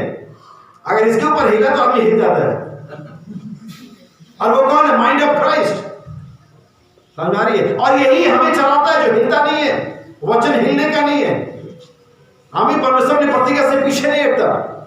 लेकिन आज ये देह क्या अपने सर को पहचानती है? नबी कहता है ये देह अपने सर को, मसीह को छोड़ और किसी को पहचानती नहीं है। मेरी भेड़ मेरा शब्द पहचानती है। आमीन। यीशु ने ऐसा क्या सुनती है? पहचानती। सुनने को कोई भी सुन सकता है, लेकिन पहचानने एक अलग बात होता है। आमीन। आप फोन पर आवाज पहचान जाते, दिक्कत तो नहीं है, लेकिन आप पहचानते हैं। जब परमेश्वर बात करता है तो हम पहचानते हैं। इमाउस के रास्ते पर दोनों ने कहा, जब परमेश्वर बातें कराता हमारे मन में उत्तेजना होगी, और यकीन करते हैं परमेश्वर आप आज ही बातें कर रहा है, कर चुका है। आप कहीं ना कहीं तो सोच रहे होंगे अपने दिमाग में कुछ ना कुछ तो गड़बड़ हुआ है, कहीं ना कहीं तो हमारा ट्रैक गलत चले गया है। जब कोई ट्रेन अपने ट्रैक को चेंज करती है ताकि अपने स्टेशन पर जाए, तो जो शुरुआती ट्रैक का चेंज करने का जगह होता है, स्थान होता है, बहुत ही छोटा होता है, माइक्रोन के अंदर में होता है, जहां से पटरी क्या हो जाती है, और बहुत छोटा सा जगह होता है। और अब सोचते हैं कि वो छोटा, और वो छोटा सा जगह चेंज होते होते वो जो माइक्रोन में था वो इंच में आता है, वो इंच सेंटीमीटर में आता है, फिर किलोमीटर में आता है, फिर माइल्स में आ जाता है, और अब पहुंचने थे कश्मीर, अब पहुंचने थे कन्याकुमारी। लेकिन शुरुआत कितने पर हुई थी? वो ट्रैक बनाने में शुरुआत कितने इंच पर हुई थी? 1 इंच में, उससे भी कम शायद। और पता नहीं लगता ट्रैक कब चेंज हो जाता है। आपको लगता है आप सही जा रहे हैं, लोग ट्रेन में सोए रहते। अभी कुछ दिन लॉकडाउन में ट्रेन पता नहीं कहां जाते, पता नहीं कहां पहुंच गई, आपने पढ़ा होगा। लोग अंदर सो रहे हैं, हम तो पहुंच रहे अपने स्टेशन पे, लेकिन उतरे तो कहीं और पहुंचे हुए थे। कहीं आपके साथ ये ना हो जाए कि निकले तो मसीह के लिए थे, निकले तो स्वर्ग के लिए थे, और पहुंच गए नरक है। हर समय जानते रहो अपने आप को, दूसरों को। उसके लिए परमेश्वर ने कलीसिया में लोग रखे थे जो चाची हमें क्या कह रहा हूं? आमीन आमीन। सो नबी आगे कहता है पेज नंबर 121 इसी संदेश में, मसीह परमेश्वर का भेद जो प्रकट हुआ। और वो भेद क्या था? मसीह परमेश्वर का भेद जो प्रकट हुआ, एक्चुअली मसीह एक मिस्ट्री था। किसकी मिस्ट्री था वो? परमेश्वर का। और उसकी देह, उसकी कलीसिया मसीह की मिस्ट्री है। अगर मसीह एक मिस्टीरियस पर्सन था, एक मिस्टिक बॉडी था, एक रहस्यमय व्यक्ति था, तो उसकी देह भी एक रहस्यमय होगी। जिसे सिर्फ चुने हुए लोग जानेंगे और पहचानेंगे। सुनिए ध्यान से, पेज नंबर 121 और पैराग्राफ 513। वचन अपने प्रकार के जीवन को लेकर के आता है जिसको कि हव्वा ने निजी ज्ञान के बदले दे दिया था। देखिए कि आज कलीसिया ने कैसे निजी किसी व्यक्ति की समझ के द्वारा किया है। मूसा के पास परमेश्वर की एक महान समझ थी जब तक उसकी मुलाकात जलती झाड़ी में ना हो गई थी। नबी कहता है जलती झाड़ी में हो गई थी। जिस चीज का अभाव मूसा में था वो जलती झाड़ी में था। मूसा में एक शॉर्टनेस थी, एक कमी थी, और वो कमी मिस्र के जो ज्ञान थे, मिस्र की जो सेना थी, मिस्र का जो संपत्ति था, मूसा का वो कमी पूरी नहीं कर सके। और वो कमी जो मूसा में थी वो जलती झाड़ी में पाया जाता था। उसकी कमी की पूर्ति जलती झाड़ी में होती। और आज कलीसिया में एक कमी है और उस कमी की पूर्ति किसी व्यक्ति के पास नहीं है, वो मिस्र के राजा के पास नहीं है। वो कमी की पूर्ति परमेश्वर के पवित्र आत्मा के पास है। आपको जाना है वहां पर अपने घुटने टेकने और ये कहना है प्रभु जो कुछ भी मुझ में कमी है वो पूरी कर दीजिए। नबी कहता है जलती झाड़ी में जो मूसा के अंदर में जो कमी थी वो जलती झाड़ी में थी। आज जिस बात की संस्थाओं में कमी है वो मैसेज में पाया जाता है। हमें संस्थाओं में बहुत सारी कमियां कहां पाया जाता है, मैसेज पाया जाता है। लेकिन आज दुल्हन में जो कमी है वो पिरामिड में पाया जाता है। इसलिए परमेश्वर को बुला रहा है और नबी आगे कहता है यहाँ पर तब फिर देह रूपी दुल्हन को सिर का अनुकरण करना चाहिए। किसका अनुकरण करना चाहिए? और वो सिर कौन है? शिरोमणि कौन है हमारा? यीशु मसीह। में आपको क्या आयतें पढ़ी है फिर मैं इसको पढ़ूंगा। इफिसियों 4 उसकी 16 आयतें हैं। आमतौर पर इफिसियों 4:11 बताया जाता है और बहुत अच्छी बात है, लेकिन मैं आपको थोड़ा सा पीछे ले जाऊंगा और इफिसियों 4:16 बताऊंगा। जिससे सारी देह हर एक जोड़ की सहायता, जिससे सारी देह मैंने कि हर एक बॉडी, हर एक पार्ट, सारी देह हर एक जोड़ की सहायता से, हर एक जोड़ की सहायता से, अगर आप गाड़ियों को देखें, अगर आप मैकेनिकल चीजों को देखें तो उनके जो गियर बनाए जाते हैं, उनके जो ग्रुप बनाए जाते हैं, इस तरह से बनाते हैं कि हर एक चीज फिट बैठती है वहां पर और पूरी गाड़ी क्या करती है? मूव करती है। अगर वहां पर कोई गियर टूट जाए, कोई ब्लॉक, कोई चीज अपसेट हो जाए तो वो सब टूट जाता है। कलीसिया टूट जाती है जब किसी भाई या किसी बहन का, जो भी सारे लोग चल रहे हैं, जब वहां पर सही ग्रुप नहीं मिलता उनका, और ये कलीसिया को तोड़ देता है, डिस्टर्बेंस लाता है, हमारा फ्लो खत्म हो जाता है। इसलिए भाई कहते हैं हर एक जोड़ से मिल करके, एक जोड़ की सहायता से एक साथ मिलकर और एक साथ गठ करके आपको मजबूती से एक साथ दूसरे को पकड़ना है। उस प्रभाव के अनुसार, जो हर एक भाग के परिमाण से उसमें होता है। याद रखिए, हर एक भाग के परिमाण, परमेश्वर ने हर एक देह के, हमारे देह के अंदर में, स्पिरिचुअल देह के अंदर में हर एक पार्ट को अलग अलग खूबी, अलग अलग सामर्थ्य दे रखी है। और बाइबल है हिसाब बता रही चीज को उस प्रभाव के अनुसार, जो हर एक के परिमाण के अनुसार होता है। हर एक को हर चीज नहीं दी गई है। मैं कंपैरिजन करने में, तुलना करने में एक दूसरे के साथ हमेशा बेवकूफी समझता हूं। मैं एक बात बताता हूं आपको हिम्मत आ जाएगी। पहले मैं बोलता हूं, मेरे जैसे दुनिया में कोई नहीं। आप बोल सकते हो नहीं, आप एक बोलो कि मेरे जैसा कोई, आप बोलो मेरे जैसा कोई नहीं है। मैं प्रमाण देता हूं आपको। आपका फिंगरप्रिंट मिलता है किसी से? वरना मेरा फोन तो कोई भी खोल लेगा। आपका फेस लॉक नहीं मिलता किसी से, फिंगरप्रिंट नहीं मिलता। आपको बनाया किसने? और उसके जैसा है कोई नहीं। और उसने हमको कैसा बनाया? यूनिक। हमारा कोई कंपैरिजन ही नहीं है। कोई होगा मुझसे बढ़िया लेकिन मेरे जैसा तो नहीं है। कोई होगा मुझसे खराब लेकिन मेरे ऐसा तो नहीं है। मैं कंपैरिजन नहीं कर सकता चर्च में कि कोई मैं बहुत बढ़िया प्रचार करता हूँ, मैं बढ़िया दिखता हूँ, वो भाई तो पीछे, आप उसके जैसे नहीं हो और वो आपके जैसा नहीं है। हर व्यक्ति अगर अपनी ड्यूटी के पोस्ट पर परफेक्टली विश्वास खड़ा रहे, ये कलीसिया अब तक वहां पहुंच गई होती जहां के लिए बुलाई गई है हमें। लेकिन हमारी प्रॉब्लम, हम एक्सचेंज चाहते हैं, हम आगे बढ़ना चाहते हैं। सूरज अगर चांद में और सूरज में एक कंपटीशन हो जाए और चांद के आज में सूरज तेरी जगह चमकूंगा और सूरज के बाद चांद तेरी जगह चमकूंगा, तो फिर क्या होगा? अरे हम एक ड्रॉप बन के पिघल के गिर जाएंगे पृथ्वी में, एक बूंद हो जाएंगे बस, अगर ऐसा हो गया। बाबा के जहां पर परमेश्वर को निर्धारित किए, आज भी अपनी ड्यूटी के पोस्ट पर। आमीन। अगर आप एक चर्च मेंबर है, आप समय से चर्च आइए, आराधना करिए,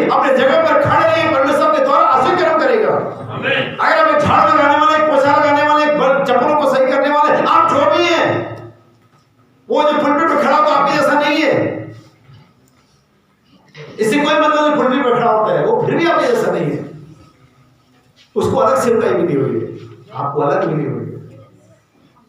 किसी पादरी के लिए यीशु मसीह 2 बार तो नहीं मरा, तो फिर वो महान कैसे हो गया?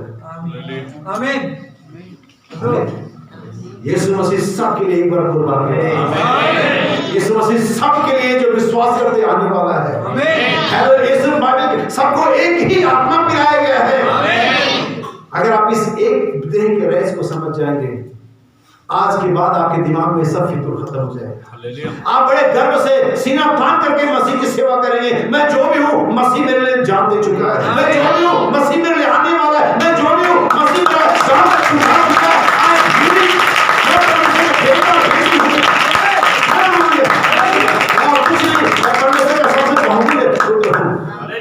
आइए एक और आयत पढ़ेंगे, पहले से कंप्लीट कर लेते हैं, फिर पढ़ेंगे कुलस्सियों की पत्री पहला अध्याय उसके 18वीं और 24वीं है। कुलस्सियों 1:18-24 हम इसे कंप्लीट करें। अपने आप को बढ़ाती है कि वे प्रेम में उन्नति करती जाए। इसमें प्रेम में उन्नति करती जाए। हाँ, कुलस्सियों की पत्री उसका 1 अध्याय उसके 18वीं आयत और फिर 24वीं आयत।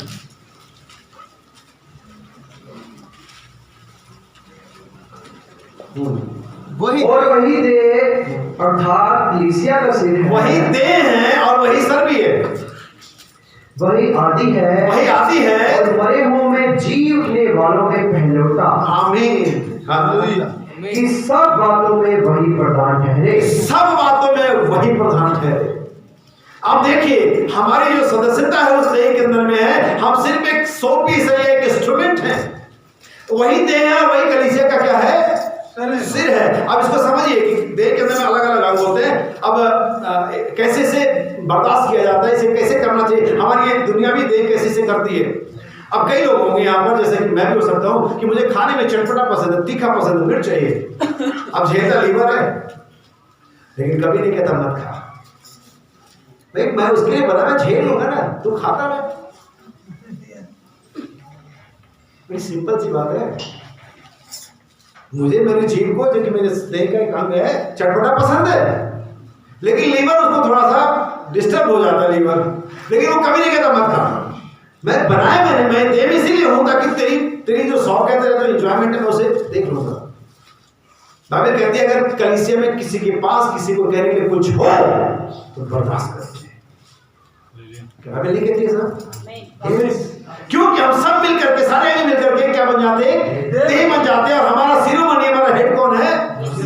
सर हमारा यीशु मसीह है। लेकिन आप किसी देह पर बहुत सारे सर देखते हैं तो वो राक्षस से ज्यादा कुछ नहीं है। और बहुत सारे सर कौन? मम्मी ने ये कहा, क्योंकि मेरा भाई नहीं मानता है, क्योंकि मेरे बॉस ने ऐसा कहा है। तो तुम्हारे सर कितने हैं? तुम कितनों की बात सुन रहे हो? तो तुम्हारे तो कई सर हो गए ना, और कई सर वाला राक्षस होते हैं, इंसान तो होता नहीं। एक सर जिसका वही इंसान होता है। वही कलीसिया है असली, जिसके पास एक देह है, एक सर है, जिसके पास एक जगह से ऑर्डर आता है परमेश्वर की ओर से, और कहीं से नहीं। 24वीं है क्या हमने कहा बता दिया? ठीक है, 24वीं है। अब मैं उन दुखों के कारण आनंद करता हूँ जो तुम्हारे लिए उठाता हूँ, और मसीह के क्लेशों की घटी उसकी देह के लिए, उसकी देह के लिए अर्थात कलीसिया के लिए, देह अर्थात कलीसिया के लिए पौलुस कहता है कैसा सेवक जो परमेश्वर की कलीसिया के लिए, बाइबल कहती है जच्चा किसी पेड़ से कहता है। तुम्हारी घटियों को, तुम्हारी प्रॉब्लम्स को, तुम्हारी मिस्टेक्स को कहता मैं अपनी देह में पूरा कर देता हूं। इलेगेशन लगाने के बजाय तुम उसके लिए एक सपोर्ट का हाथ बन जाओ। यही तो पौलुस कह रहा है एक सेवक ऐसा होता है। अगर आज ये कलीसिया इस जगह तक, इस स्थान तक आई, तो मैं जानता हूं इसके पीछे किसकी सेवकाई है, किसकी मेहनत है, आप ही जानते हैं। आमीन, हालेलुया। हमें किसी को साक्ष्य देने की, प्रमाण देने की जरूरत नहीं है। पौलुस कहता है, फिर से रिपीट करते रहो। अब मैं उन दुखों के कारण आनंद करता हूँ। क्या आप परमेश्वर की कलीसिया के मिस्टेक्स के लिए और तमाम चीजों के लिए आनंद करते हैं? आप तो ब्लेम लगाते हैं अपने ही अंग पर। अगर ये सारा देह मेरा है और मेरे शरीर में कहीं कोई प्रॉब्लम है, कोई मिस्टेक है, कोई कट है, कोई दाग है, तो मैं अपनी देह पर ब्लेम लगा दूं। अरे तुम समझ नहीं, तुम कर क्या रहे हो? तुम अपनी ही देह पर ब्लेम लगा रहे हो। नहीं। जब तुम्हारे बच्चे किसी पार्टी में जाते, किसी फंक्शन में जाते, कहीं जाते, अगर उन्होंने शीशे का ग्लास तोड़ दिया, अब मालिक पूछता कि अपने बच्चे को लेकर ये रहा, इसे तोड़ा, आप ऐसे करते हो क्या? आपका बच्चा है ना, अरे नहीं ठीक है मैं देख लूंगा, बच्चे कर देते हैं। वो भी अगर खास हो गया तो ठीक है, कोई बात, कोई ऐसा नहीं करता है। हम अपनी भाई बहनों के ऐसा कैसे करते हैं? इसने किया, किसी के पास कुछ कहने का अधिकार करके अपनी हानि क्यों नहीं सह लेते? अपनी हानि क्यों नहीं सह लेते? हम एक ही दे देते हैं, हम सिर्फ बोलते हैं, जानते नहीं। फिलिप्पुस ने खोजा सिखा, तू पढ़ते समझता भी है, हम खाली पढ़ते रहते, खाली बोलते रहते, समझते हैं कुछ। वी आर वन बॉडी, आप मेरा हिस्सा हो, मैं आपका हिस्सा हूँ। कौन अपने घर की बातें बाहर बताते हैं? बताओ, तो बताते हैं अपने घर में बहनें अपने घर की बाहर बातें बताते हैं? आपको मालूम है बेइज्जती हमारी है। हम अपने भाई बहनों की बातें कैसे बताते हैं? उसने ये किया, उसने वो किया, ऐसा किया, ऐसे कैसे करते हैं? हम बिलीव क्या कर रहे हैं और प्रीच क्या कर रहे हैं और जी क्या रहे हैं, इसमें फर्क है। जब तक कि हमारा फेथ, हमारा प्रीचिंग, हमारा लिविंग एक नहीं होगा, कोई मिरेकल कभी नहीं होने वाला है। ये तीनों एक साथ आने चाहिए, हमारा स्टेटमेंट, हमारा प्रचार, हमारा लिविंग स्टाइल एक होना चाहिए। ठीक है, वर्स 24। और मसीह के क्लेशों की घटी उसकी देह के लिए अर्थात कलीसिया के लिए अपने शरीर में पूरी किए देता हूँ, जिसका मैं परमेश्वर के सब अपनी देह में क्या कर देता हूँ? पूरी किए देता हूँ। यहाँ देह का बहुत बड़ा जिक्र है मेरे भाई में। यही पौलुस अपनी पत्री में कहता है, मैं अपने देह को मारता और फूंकता हूँ। किसको? देह को। बहुत सारी बार आत्माओं के बारे में ज्यादा बात करते हैं, लेकिन यहाँ पर बाइबल देह के बारे में बात करती है। देह को मारना फूटना है, अपने आप को वश में लाना है। जो व्यक्ति अपने आप को कंट्रोल नहीं कर सकता, वो कलीसिया को कैसे गवर्न कर सकता है? जो व्यक्ति अपनी जुबान पर नियंत्रण नहीं सकता, वो कलीसिया में कैसे सकता कि लोग सही बोले, सच बोले, साफ बोले? ऐसा नहीं हो सकता। पहले आपको यीशु मसीह ने कहा, लर्न फ्रॉम मी, यीशु मसीह ने कहा मुझसे सीखो। और वही व्यक्ति सिखा सकता है जो खुद करता हो, उसी को अधिकार है सिखाने का। यीशु मसीह ने चेलों के पैर धोए और कहा, तुमने देखा, तुमने समझा मैंने क्या किया? अगर मैंने गुरु और प्रभु होकर के तुम्हारे लिए सब किया है, तो तुम भी आपस में मुझसे साथ ये बातें अगर फिर तो काम मैं चाहता हूँ पढ़ लीजिए। बहुत ही एक ऐसी आयत है, एक ऐसी बात है जिसे अभी तक ध्यान नहीं दिया गया, लेकिन मैं चाहता हूँ ध्यान दें। फिर तो काम पहला है, शायद पहली दूसरी आयत हो गई है।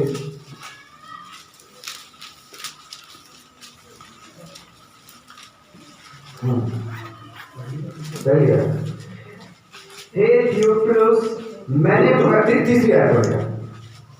और उसने दुख उठाने के बाद बहुत से पक्के प्रमाणों से अपने आप को उन्हें जीवित दिखाया। ठीक है, नहीं सॉरी, पहली आयत माफ करें मुझे, ये पहली आयत है। और हे थियोफिलुस, मैंने पहली पुस्तिका उन सब बातों के विषय में लिखी जो यीशु ने आरंभ में किया और करता और सिखाता रहा। पहले किया फिर सिखाया, करके दिखाया। हम सोचते सिर्फ सिखाना, लेकिन इसे नहीं करते। यीशु करता और सिखाता। जो आप करो वो सिखा दो, जो आप खुद ना करो वो मत सिखाओ कलीसिया को। आप वही सिखाओ जो खुद करते हो आप। हालेलुया।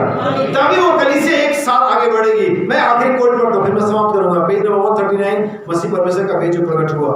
नबी कहता है, ये क्या बात है? यह वे लोग हैं, सिर और देह एक इकाई बन चुके हैं, वन यूनिट बन चुके हैं। ये परमेश्वर है जो लोगों में प्रकट हो रहा है। यही कारण है कि पति और पत्नी दो नहीं है, वे एक हैं।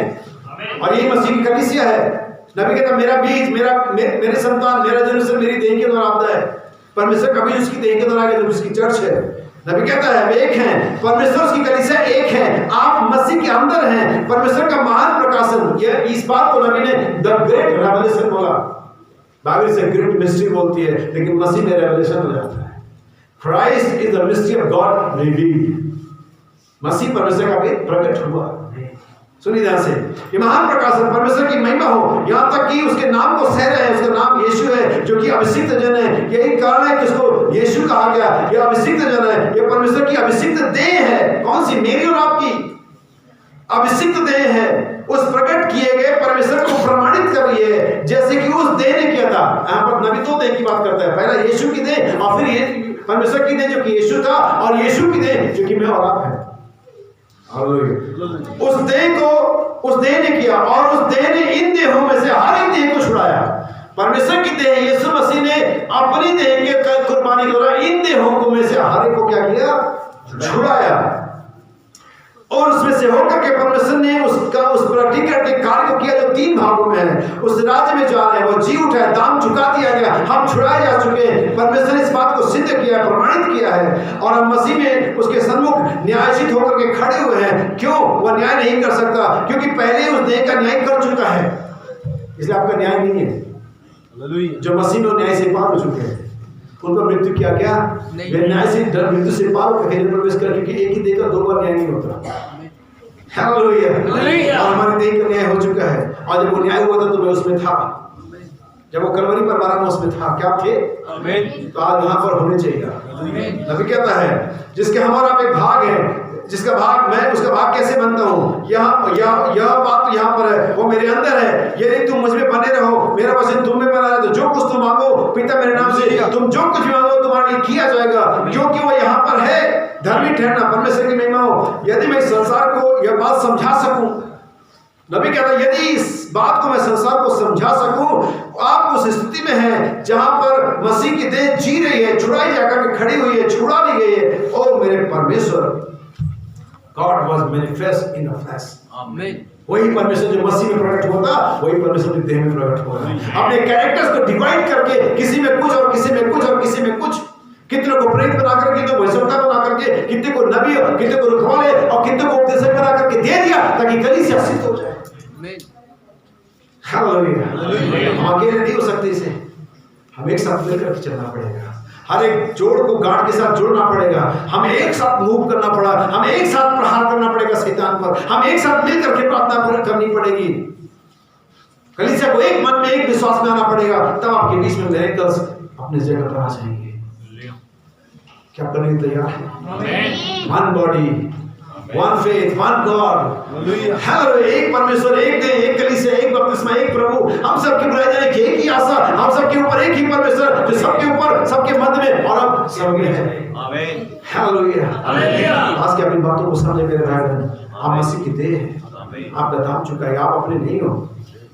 अगर मैंने इस फोन को, जब मैंने इसका दाम चुका दिया ना, जब दाम नहीं चुका था, ये वहां दुकान के सोलों पे टंगा हुआ था, और वो जिधर चाहता था, मतलब रखता था, जैसे चाहता था जिसको दे देता। लेकिन जब मैंने एक बार इसका दाम दे दिया, अभी मेरा है। अब इसको कोई मेरे हाथ से नहीं ले सकता। इसका मालिक भी, इसका कंपनी का ऑनर भी, वो शॉपकीपर भी से लिया, वो भी से नहीं ले सकता, क्योंकि मैंने दाम चुकाया। हालेलुया। आपका दाम चुकाया गया है। आपके मम्मी, आपके पापा का समाज, शैतान, बीमारी, कोई आपको नहीं ले सकता, क्योंकि आपका दाम चुकाया गया। आप अपने नहीं हो, दाम देकर के मोल लिए हुए हो, ताकि अपनी देहों से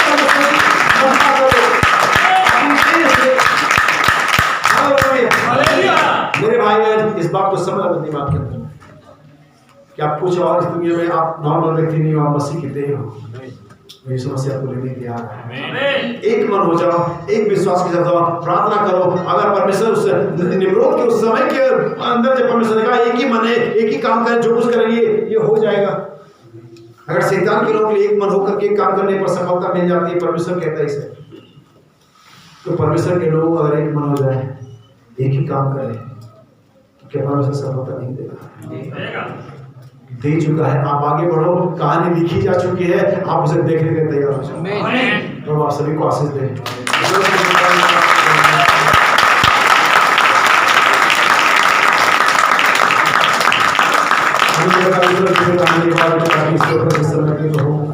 जानते हो खुदा, ये सही क्रम में शायद नहीं होगा पिता, लेकिन मैं एक बात जो जानता हूँ कि परमेश्वर ही है जो इसे सही तरीके से लोगों के मनों में लेकर के जाएगा पिता।